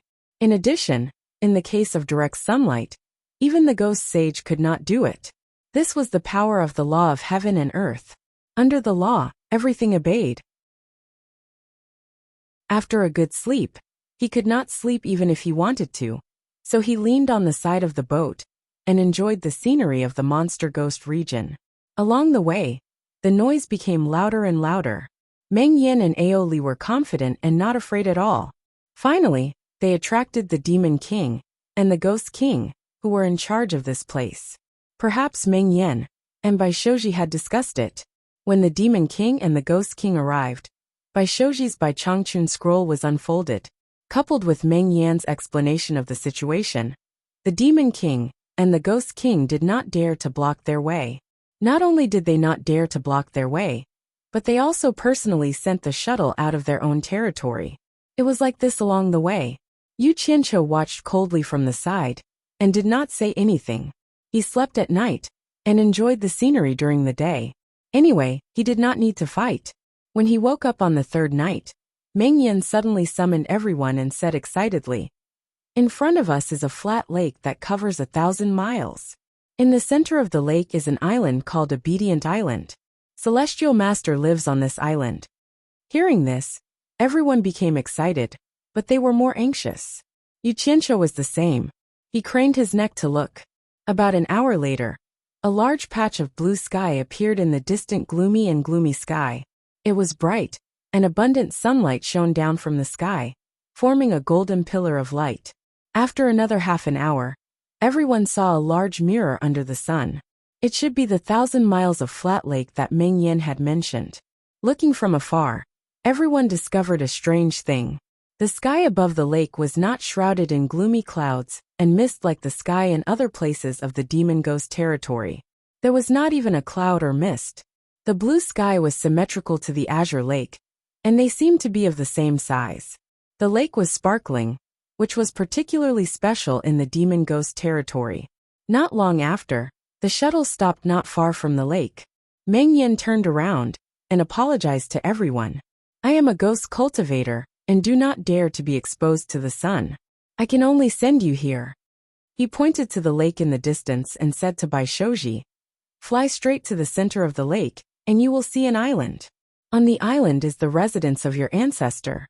We will leave our matter to you, mister." "Thank you, General and King Ao." Bai Shoji cupped his hands and said, "I will do my best to do what I promised." Meng Yan and Aoli looked at each other and couldn't hide the joy on their faces. They cupped their fists and said, "We will wait here for Mister's good news." The two kings jumped off the shuttle with their subordinates and waved at the lakeside to send them off. The shuttle turned into a stream of light and flew away. After a while, a black dot appeared in the line of sight of everyone on the shuttle. Gradually, the island in the lake became clearer. After arriving above the island, the 5 people looked at the overall appearance of the island anxiously. It was not a big island. It was estimated to be about 1 kilometer in circumference. There were steep stone walls on all sides that plunged into the water. The stone walls were covered with vines that hung all the way to the water. The whole island was like a pier. The island was covered in lush greenery, and there were a few ancient buildings scattered in the center. However, there was nothing special about them. The only special thing was that the entire island was shrouded in a thin layer of mist. It was almost invisible under the sun. The few of them looked at each other anxiously. Was this the place where the famous Punisher lived? "Since you are here, come down." Just when everyone was hesitating whether they should go down directly, they suddenly heard an old voice. They could not tell where the voice came from, but they knew it was from the island. This time, the few of them did not dare to hesitate anymore. They immediately landed and put away the shuttle, but they did not know where to go. At this time, a young man suddenly came out of the forest. The young man was thin, tall, and handsome. He rolled up his sleeves and pants, and carried a hoe on his shoulder. He was dressed like a farmer. Under everyone's shocked gaze, the young man walked over and said, "Come with me." His words were simple, but the few of them could not refuse, so they followed behind him obediently. The young man carrying the hoe led them to a few simple and elegant buildings. He found a place to put the hoe in his hand and led them into the hall of the largest house. He said, "Wait a moment, master will be here soon." After saying that, he went out. The few of them looked at each other. Could this person be Bai Changchun's disciple? Looking at the furnishings in the house, it could not be any simpler. The floor was covered with straw mats, but there was not even a chair to sit on, let alone a table. In short, it was empty. Just when the few of them were in a daze, an old man dressed like a farmer came in. The old man had a thin face, black hair, and a beard. He was in high spirits and looked younger than Bai Shoji and the others. The few of them could tell at a glance that this person looked exactly like Bai Changchun in the portrait. However, the aloof and arrogant expression in the portrait had been replaced by a calm and peaceful expression. He gave off the feeling of a kind grandfather. The four of them, who were in a daze, immediately knelt down and kowtowed, saying, "Greetings, ancestor." Yu Qianqiu felt that it was a bit dangerous to stand alone, or a bit inappropriate, so he quickly knelt down as well. "You are the current clan masters of the Bai, Tan, Jing, and Wu clans?" The old man looked at the five of them and asked. No one knew where he got this information from. Bai Shoji, who was kneeling, straightened his upper body and said excitedly, "Ancestor is wise. The descendant of the Bai clan, Bai Shoji greets ancestor." After saying that, he kowtowed again. "The descendant of the Tan clan, Tan Ruchang. The descendant of the Jing clan, Jing Feihong. The descendant of the Wu clan, Sun Wu Sihai, greets ancestor." The other three followed and kowtowed again. "The descendant of the Tan clan, Tan Ruchang. The descendant of the Jing clan, Jing Feihong. And the descendant of the Wu clan, Sun Wu Sihai, greets ancestor." The other three followed and kowtowed again. Although his voice was relatively weak, it did not escape Bai Changchun's ears. Bai Changchun was slightly stunned. He frowned and muttered, "The descendant of the Yu clan, Yu Qianqiu, greets ancestor." Although his voice was relatively weak, it did not escape Bai Changchun's ears. Bai Changchun was slightly stunned. He frowned and muttered, "The Yu clan? Which clan is the Yu clan from?" Hearing this, the faces of Bai Shoji and the other three twitched. What was this brat doing? Bai Changchun thought for a while, but could not remember. He did not think about it anymore. He raised his hand and said, "Stand up." After the five of them respectfully stood up, he asked again, "Why did you come all the way here to find me?" Bai Shoji immediately and respectfully explained the current predicament the four clans were facing. He respectfully asked the ancestor to return and stabilize the situation. After Bai Changchun listened, he nodded and did not say anything. However, he saw the young man who had just left walk in with 4 swords in his arms. He placed them in front of Bai Changchun and left. Bai Changchun raised his hand and put up an index finger. The air in the central room suddenly fluctuated, and Bai Shoji and the other three immediately felt their bodies being shackled to the point where they could not move at all. As a huge pressure came gushing at them, the 4 of them spat out a mouthful of blood. Yu Qianqiu was shocked. He immediately wanted to flash back to Utopia, but he held back in the end. He decided to wait and see first. The blood that the 4 of them had spat out formed a ball and floated toward Bai Changchun. It stood up neatly on his raised index finger and gradually formed 4 big words: Bai Tan, Jing, and Wu. Bai Changchun waved his finger expressionlessly, and the 4 bloody words landed on the point where the handles and blades of the 4 swords connected. He then quickly performed a series of hand signs on each of the 4 bloody words, before raising his palm to send out 4 beams of light toward the 4 swords. After a series of spells were cast, the central room returned to peace. Bai Shoji and the other 3 looked a little pale, as they looked at the patriarch in shock and bewilderment. Yu Qianqiu had seen everything clearly from the beginning to the end. He was staring at the 4 swords with bright eyes, and he was extremely excited. Since they came from the old man, they must be treasures. They must be good treasures. Bai Changchun raised his hand and waved, and the 4 swords floated in front of the 4 of them. After the 4 of them grabbed the swords in front of them hesitantly, he said slowly, "These 4 swords were casually made by a good friend of mine when he was playing here. Although they are not good treasures, It is not an exaggeration to say that they are inferior-grade spiritual treasures. They should be enough for you. I've planted a blood curse on all 4 swords. Those who are not your direct blood relatives will not be able to unleash their power. These 4 swords are spiritual treasures? They are actually the legendary spiritual treasures? The 4 of them were shocked as they looked at the swords in their hands in disbelief. How many years had it been since a spiritual treasure appeared in the cultivation world? The 4 of them immediately knelt down and said excitedly, "Thank you, Patriarch, for bestowing the swords." Yu Qianqiu looked greedily at the treasures that the 4 of them held tightly in their hands. It was a pity that they were planted with some *T blood curse. Even if he could get his hands on them, he could not use them. After you take these 4 swords back, you must use them carefully and abide by your duties. Do not be ostentatious, and do not use them casually unless it is a critical moment. Otherwise, you will definitely attract trouble. Bai Changchun warned. We will follow the teachings of the Patriarch. The 4 of them kowtowed again excitedly. Sigh.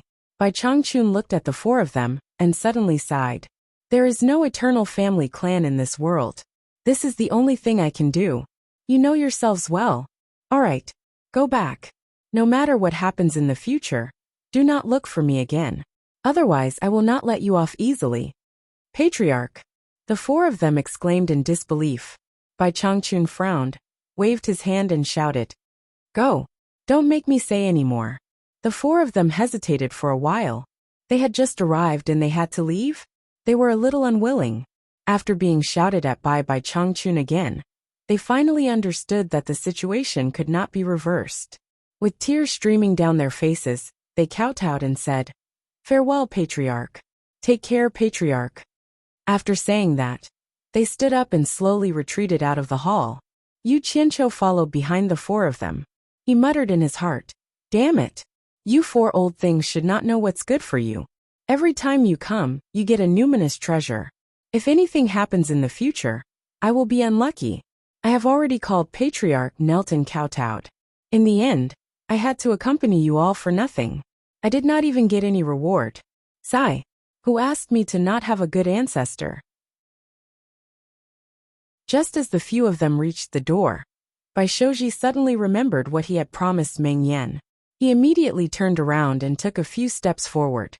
He knelt and kowtowed to Bai Changchun. Patriarch, I still have something to report to Patriarch.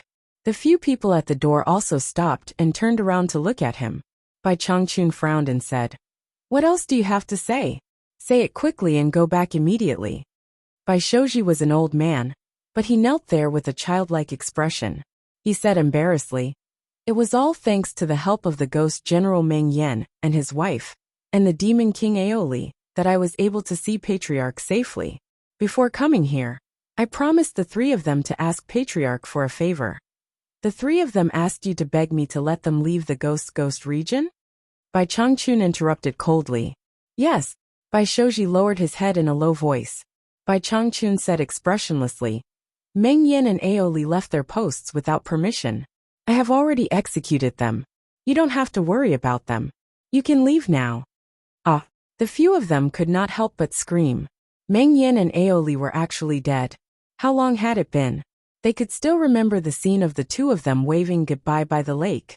Yu Qianqiu shivered all over. The old man looked kind, but he was a cruel and merciless person. Bai Shouji did not dare to say anything more. He obediently retreated. Just as they walked out of the door, they suddenly heard Bai Changchun say, "You can't go. Stay."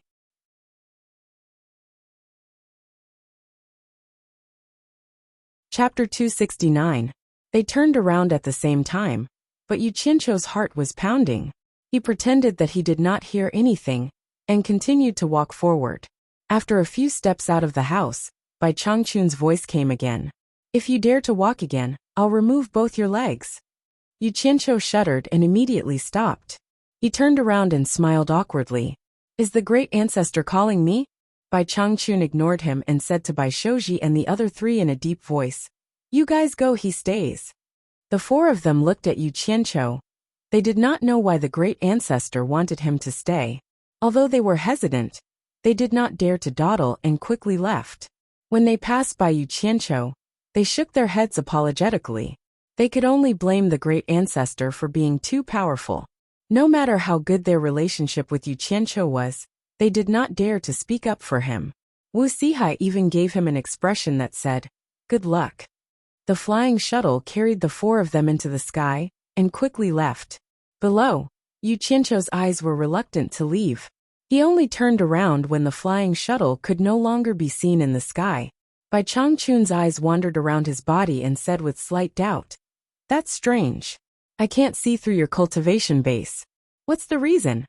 Ever since Junior reached the Qi training stage, no one has been able to see through Junior's cultivation base. It should be natural.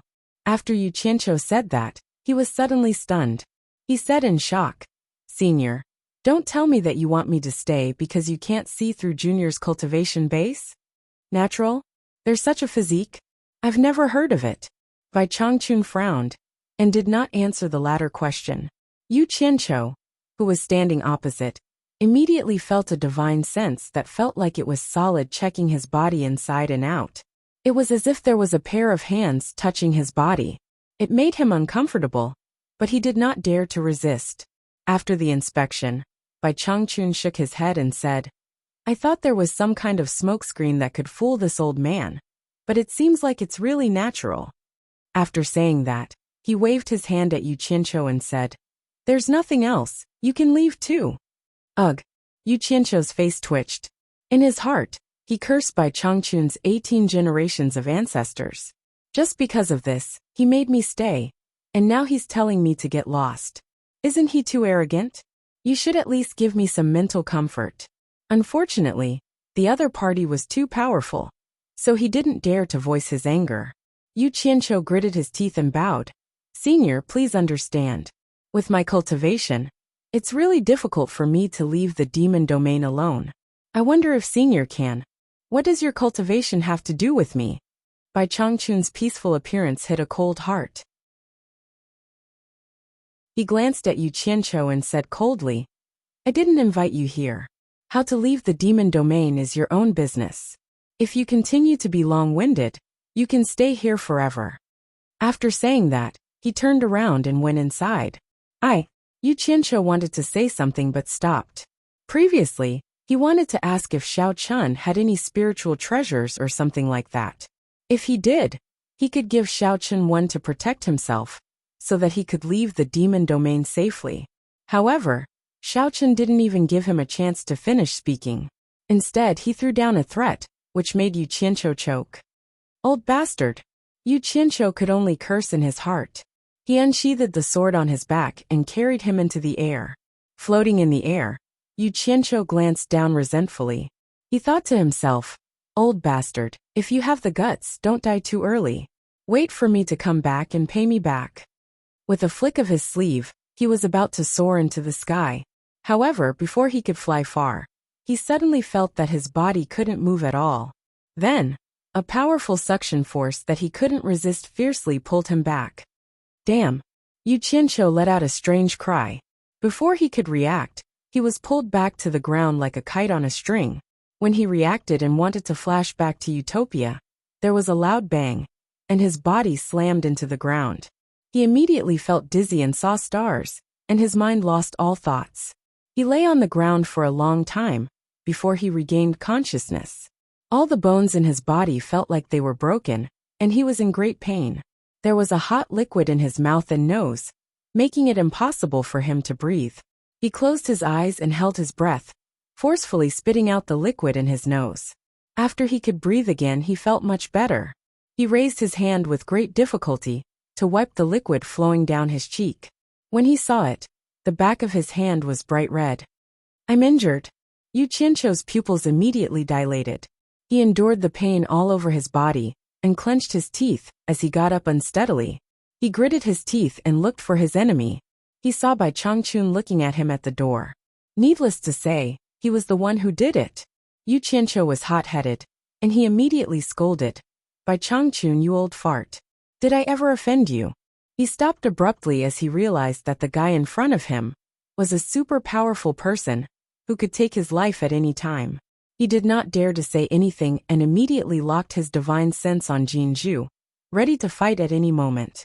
Unless it was absolutely necessary, he would not disappear in front of Bai Changchun. Once he aroused this old fart's curiosity, he would not be able to show his face in the cultivation world anymore. With the other party's cultivation, it was hard to guarantee that he would not be discovered the moment he showed his face. Perhaps it had been a long time since Bai Changchun was scolded like this, so he was stunned by Yu Qianqiu's scolding.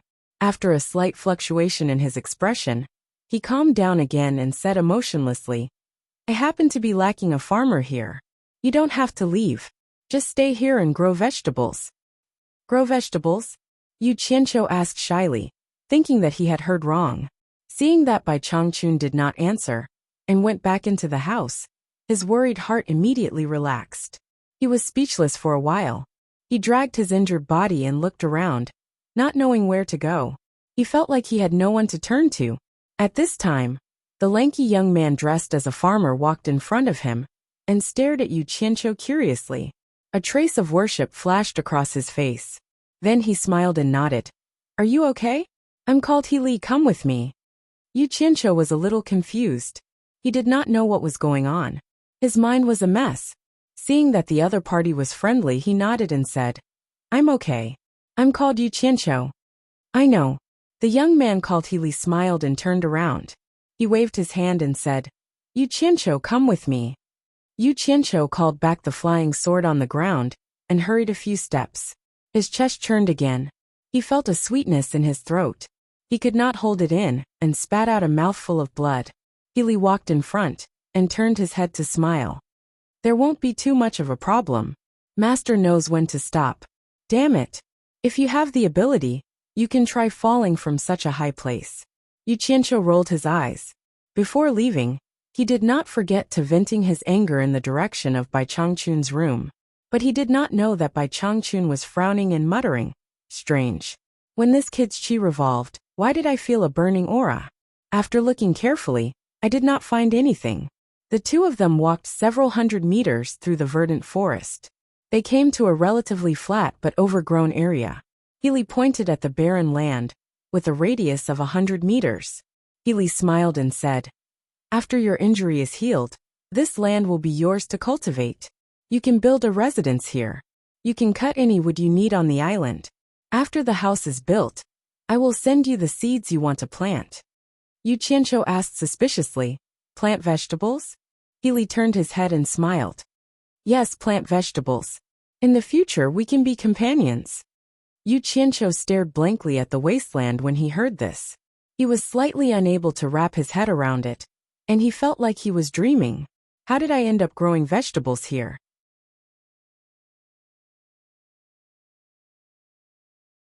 Chapter 270. With the help of the golden pearl's mysterious effects, this injury was nothing. However, he still took a few days to recover. Naturally, he was afraid of arousing the suspicion of others, especially Bai Changchun. After recovering from his injuries, it would not be a problem for him to escape. Others might not be able to escape from Bai Changchun, but it was a piece of cake for Yu Qianqiu. However, he thought about it and did not do so. He could run for a while, but he could not run for the rest of his life. If the old fart was determined to capture him, he would probably not be able to leave Utopia in the future. It was said that none of the demonic ghosts that escaped from the demon domain were spared. They were all killed by the old fart. Just based on this point, the old fart definitely had a way of capturing people. However, this was not the most important reason why he did not leave. He still remembered what Bai Changchun had said to Bai Shouji and the others. The old fart had said that the 4 numinous treasures were the work of his friend. Could it be that there were only 4 of them? Even if there were only 4 left, didn't the old fart still have a friend who could refine them? In any case, he could not just leave like this. He had already knelt down, and he had even been injured by them. How could he not get some compensation for his mental damage? The charm of numinous treasures was immense. Yu Qianqiu had the idea of taking root here. After recovering from his injuries, he walked around the wasteland a few times, and finally found a good spot to build a house. He had been recuperating outside for the past few days. No one had invited him to stay in the existing houses, so he did not dare to take the initiative to stay there. On the edge of the wasteland, there was a relatively high spot that was surrounded by a few tall ancient trees in the shape of a fan. Yu Qianqiu pondered for a long time. It seemed like this place was the best place to build a house. It was ventilated and bright, and there were trees on it for shade. He got to work immediately. A few flying swords flew out and flattened the selected place. Then, he dug 9 neatly arranged holes in a rectangular shape. He cut down a few trees and plucked their bare branches before burying them in the holes as a foundation. Then, he chopped down a large number of trees to make wooden planks. After getting a large pile of wooden planks, he began to build a house on the 9 pillars. The nails needed had long been made by Utopia's Chinfeng. After an entire day of clanking, a small wooden house that looked like a stilted building was completed. He climbed up and gave it a try. It felt pretty good. It was clean, tidy, and sturdy. The smell of fresh wood would probably take a long time to dissipate. After the house was built, Cranley immediately came to congratulate him on his new home. He brought a large bag of seeds to congratulate him. Healy looked at the house that looked like a bird's nest on the pillar again and again, praising it for being beautiful. Yu Qianqiu opened the big bag that he had brought. Inside were things the size of eggs, so red that they were almost black. He estimated that there were more than 200 of them. They were boiling hot, like chestnuts that had just come out of the pot. Yu Qianqiu looked at the things in the bag and asked in surprise, "Healy, are these vegetable seeds?" "Yes, but it's not for us to eat." Healy hugged his chest with one hand and pinched his chin with the other. He stared at the bird's nest-like house with interest. "If it's not for you to eat, then what are they for?" Yu Qianqiu picked up a seed and observed it repeatedly. He frowned and said, "This is the first time I've seen such a big vegetable seed." "Healy, you're not deceiving me, right? You can grow vegetables with these seeds? They're clearly cooked. I reckon they've just come out of the pot." "Cooked? I can't believe you can say that." Healy rolled his eyes and stared at the house again. "What do you know? This is not an ordinary seed. It's the seed of the deficient flame mysterious fruit. The deficient flame mysterious fruit is the favorite food of the Nanming ancestors' mount, the fire dragon beast. What do you think we're growing? Radish or cabbage? Deficient flame mysterious fruit? Nanming ancestor? Fire dragon beast?" Yu Qianqiu smacked his lips. His eyes suddenly lit up. This was the first time he had heard of these terms. He hurriedly asked, "Healy, quickly tell me what's going on. Why do you care so much? For you, this is already beyond your level of understanding. It doesn't matter if you know or not." Healy curled his lips and said disdainfully, "But..." Healy withdrew his gaze from the wooden house. He looked at Yu Qianqiu and said with a smile, "If you can help me build a wooden house just like this one, I don't mind telling you." Yu Qianqiu looked at his own nest and doubtfully said, "I don't have a place to live." "Why do you need this when you have a place to live?" Healy spread his arms and waved them twice. He disapprovingly said, "I'm from the demon race. 1,000 years ago, I was Master's mount, the White Crane.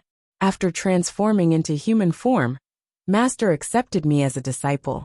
A treehouse like yours is suitable for me to live in. It's a waste for you to live in it. Just say it. Do you build it for me or not? If not, I'll build it myself." "You're from the demon race?" Yu Qianqiu looked at him, and then looked at the treehouse. He immediately thought of the word bird's nest. No wonder he kept staring at his own nest. He immediately patted his chest and promised, "I'll build it. Of course I'll build it. But it's getting late. I'm afraid the house won't be beautiful in the dark. Tomorrow, you pick the place yourself. I promise I'll build a good house for you. That's more like it." Healy nodded in satisfaction. "It doesn't matter if I tell you. Anyway, you won't be able to leave the demon domain in this lifetime." He pointed to the seeds on the ground and said, "This is the vegetable we're growing. If we don't plant the flame-deficient profound fruit, even if Master invites Nanming Ancestor, he won't be able to keep him for a long time. This is because Nanming Ancestor values his mount, the Fire Dragon Beast, very much, and the Fire Dragon Beast loves to eat the flame-deficient profound fruit. Planting a large number of flame-deficient profound fruit here is to keep the Fire Dragon Beast. As long as we can keep the fire dragon beast here for a long time, we can keep the Nanming ancestor here for a long time. Do you understand? Yu Qianqiu was confused and confused. He was completely confused by the words that came out of nowhere. He quickly waved his hand and said, "Wait a minute. Let me ask you, why does Senior Bai want to invite Nanming ancestor?" Healy looked at him as if he was looking at an idiot and reluctantly said, "You know the place where the ancient cultivators fought, right? It's the Eastern Holy Land that is currently sealed by the Heaven and Earth Great Array. The time for it to open once every 300 years is approaching. This time, Master has to go there no matter what.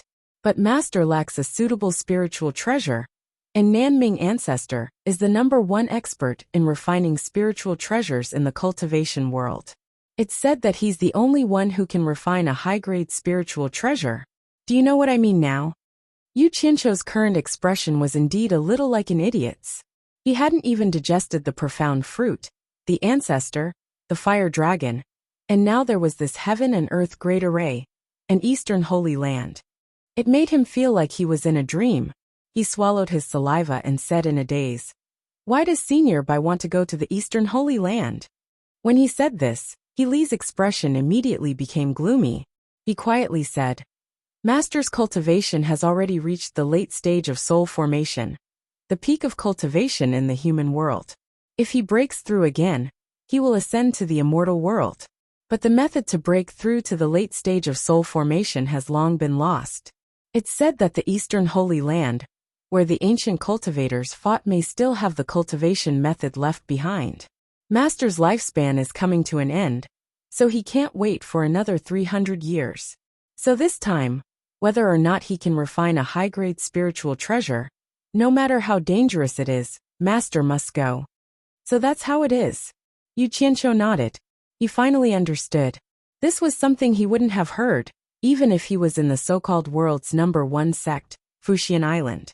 What kind of level does one know what kind of things? There was no comparison between the two.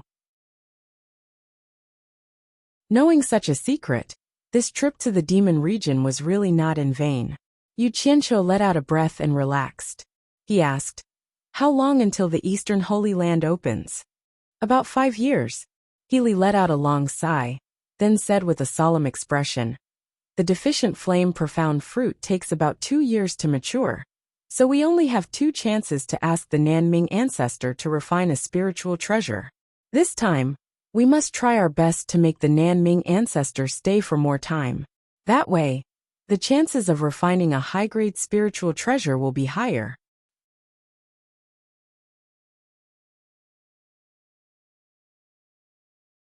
Chapter 271. Yu Qianqiu nodded, his heart pounding. He wondered if it was possible to get a superior grade spirit treasure. He said absent-mindedly, "There are 2 more chances. Senior Bai should be able to get his wish." "Although it's 2 chances, there's only 1. Healy shook his head. Yu Qianqiu came back to his senses and asked, "Why?" "The key is that the materials for refining superior grade spirit treasures are hard to find. Master has been preparing for more than 100 years for this refinement. Think about it. How can he prepare another batch of materials in just 5 years? Even now, in order to be fully prepared, Master often goes out of the demon region to search for materials." Healy sighed. "That's true," Yu Qianqiu replied, but his heart skipped a beat. "So Bai Changchun goes out often." The way he looked at Healy was a little strange. He did not know if this brat really thought that he could not escape, or if he was simple-minded. He simply answered every question and spoke without restraint. It was possible that both were true. This kind of opportunity could not be wasted. Yu Qianqiu rubbed his nose and looked around, then asked absent-mindedly, "That Nanming ancestor couldn't be a soul formation cultivator, right? How many soul-forming cultivators are there in the entire cultivation world?" "Yes. Although the Nanming ancestor's cultivation isn't as good as Master's, he's at the mid-stage of soul forming. Otherwise, how could he refine superior grade spirit treasures? If one's cultivation isn't good enough, it'll be hard to control them, let alone refine them." Healy paused and thought about the latter question. He then said, "As for how many soul-forming cultivators there are in the cultivation world, it's hard to say." Usually, cultivators who have reached this stage are at least 1,000 years old. They've already seen through the world and don't want to show their faces in public.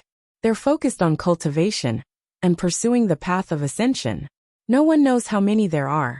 There are also soul-forming cultivators and ghost sage cultivators.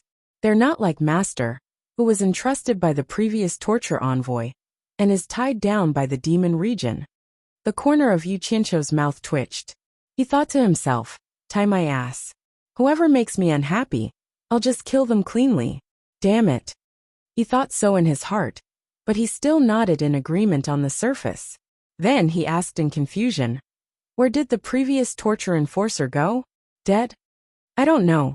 After the previous generation found his master to succeed him as the torture envoy, he went to the Eastern Holy Land and never came back. Maybe he found a way to ascend to the late stage of soul formation.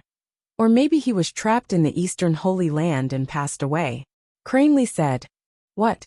Can the Eastern Holy Land trap a soul formation cultivator? Yu Qianqiu was puzzled. Do you think the heaven and earth universe formation is a joke?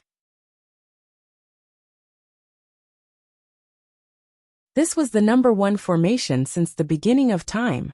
Once this formation is set up, it can communicate with heaven and earth and coincide with the universe.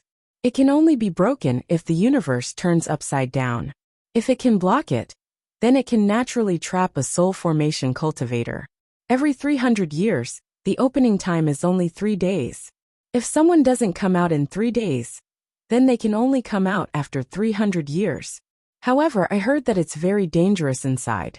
It's hard to say if the person trapped inside can survive until 300 years later. Cranley said. Seeing that he was talking about it with great interest, Yu Qianqiu asked suspiciously, have you been in there before? Otherwise, how do you know so much about it? Cranley rarely had the chance to educate someone, so he was stunned when he heard Xin Ying's question. A trace of embarrassment flashed across his face, and then he said frankly, of course I heard it from Master. If I wasn't at the mid-stage of passing calamity, how would I dare to enter that place? Yu Qianqiu didn't dare to ask further. If he made the other party unhappy, it would be difficult to ask more questions. It was rare to meet such a pure person. Then he thought of the swords that Bai Shouji and the other 3 had obtained. He didn't care about other questions for the time being. What he was most concerned about was the spirit treasure. He said, it shouldn't be the first time Nanming ancestor helped senior by refine a treasure, right? Although his attitude was sincere, after being hit by him, Cranley no longer had any interest in continuing this topic.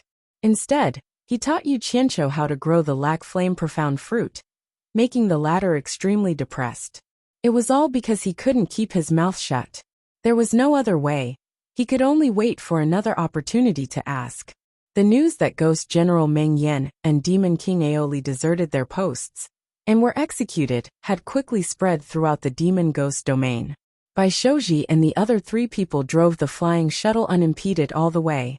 When they were about to leave the demon ghost domain, they once again went to the Chiliwind Valley, preparing to tell Yu Ji about Meng Yan and Aoli, who knew that the latter already knew about this matter, and was ordered by Bai Changchun to take over the duties of the Ghost King here.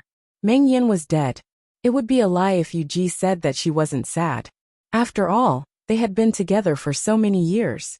Although the tragedy was caused by the 4 people in front of her, she didn't dare to look at them, because she really didn't dare to provoke them. Instead, she forced a smile. After learning from them that Yu Qianqiu was detained by Bai Changchun, Yu Ji smiled bitterly and sent the 4 people out of the demon ghost domain. It was all a disaster caused by a moment of greed. It seemed that her last hope of leaving this place was also shattered. She didn't believe that Yu Qianqiu could escape from Bai Changchun's hands. From now on, she could only concentrate on cultivation and prepare to enter the netherworld as soon as possible. After Bai Shouji and the other 3 people returned to the Wu family, they parted ways after a discussion. At the same time, Bai Zitsong and the other 3 people also learned that Yu Qianqiu's life or death was unknown. They sighed and followed their respective family heads back. Wu Lixue, who heard the news from her brother, didn't know whether she was happy or worried. She just hugged the so-called vermilion bird egg and stayed alone in the quiet guest house for a long time. As for what would happen in the outside world, Yu Qianqiu didn't have time to worry about it. He was very busy. First, he quickly built a bird's nest at the location that He Li had chosen. Then he started his own great undertaking. He had to do it. If he wanted to stay on Shuntian Island, he still had to do some superficial work. Otherwise, he might not be able to stay. If he didn't stay, how would he have the chance to get the spiritual treasure? He had to endure the humiliation. One of the flying swords carried him in the sky, while the other 99 swords cut down the thorns and weeds on the ground. The cold light rolled back and forth on the ground, leveling the ground. He Li was watching from the side in amazement. It was also his first time seeing someone who could control so many flying swords at the same time. However, he didn't know that Yu Qianqiu was very depressed in the sky. He remembered that when he first came to supporting Immortal Island, he was sent to pick dung and plant spirit herbs. This time, it was the same on Shuntian Island. Could it be that he really had fate with farming? The seeds of the deficient flame profound fruit must be planted when the sun is high in the sky. Each seed must be spaced 1 meter apart. Place a high-grade spirit stone under the seed to cultivate the soil. Only then can it germinate and grow. After it germinates, it must be placed a high-grade spirit stone under it every day until it matures. He Li said as he threw down a big bag of high-grade spirit stones. Yu Qianqiu looked at this plot of land that needed to plant 200 seeds. Just this plot of land alone required 200 high-grade spirit stones every day. It would take 2 years for the seeds to mature, which was more than 700 days. Based on this calculation, it would probably cost more than 100,000 high-grade spirit stones. And this was just him. He Li's side would need even more. Adding both sides together, it would probably cost more than 1 million high-grade spirit stones. But thinking about it, with Bai Changchun's status in the demon domain, this amount of spirit stones was nothing. A few days later, after the deficient flame profound fruit germinated, Yu Qianqiu felt that it was troublesome.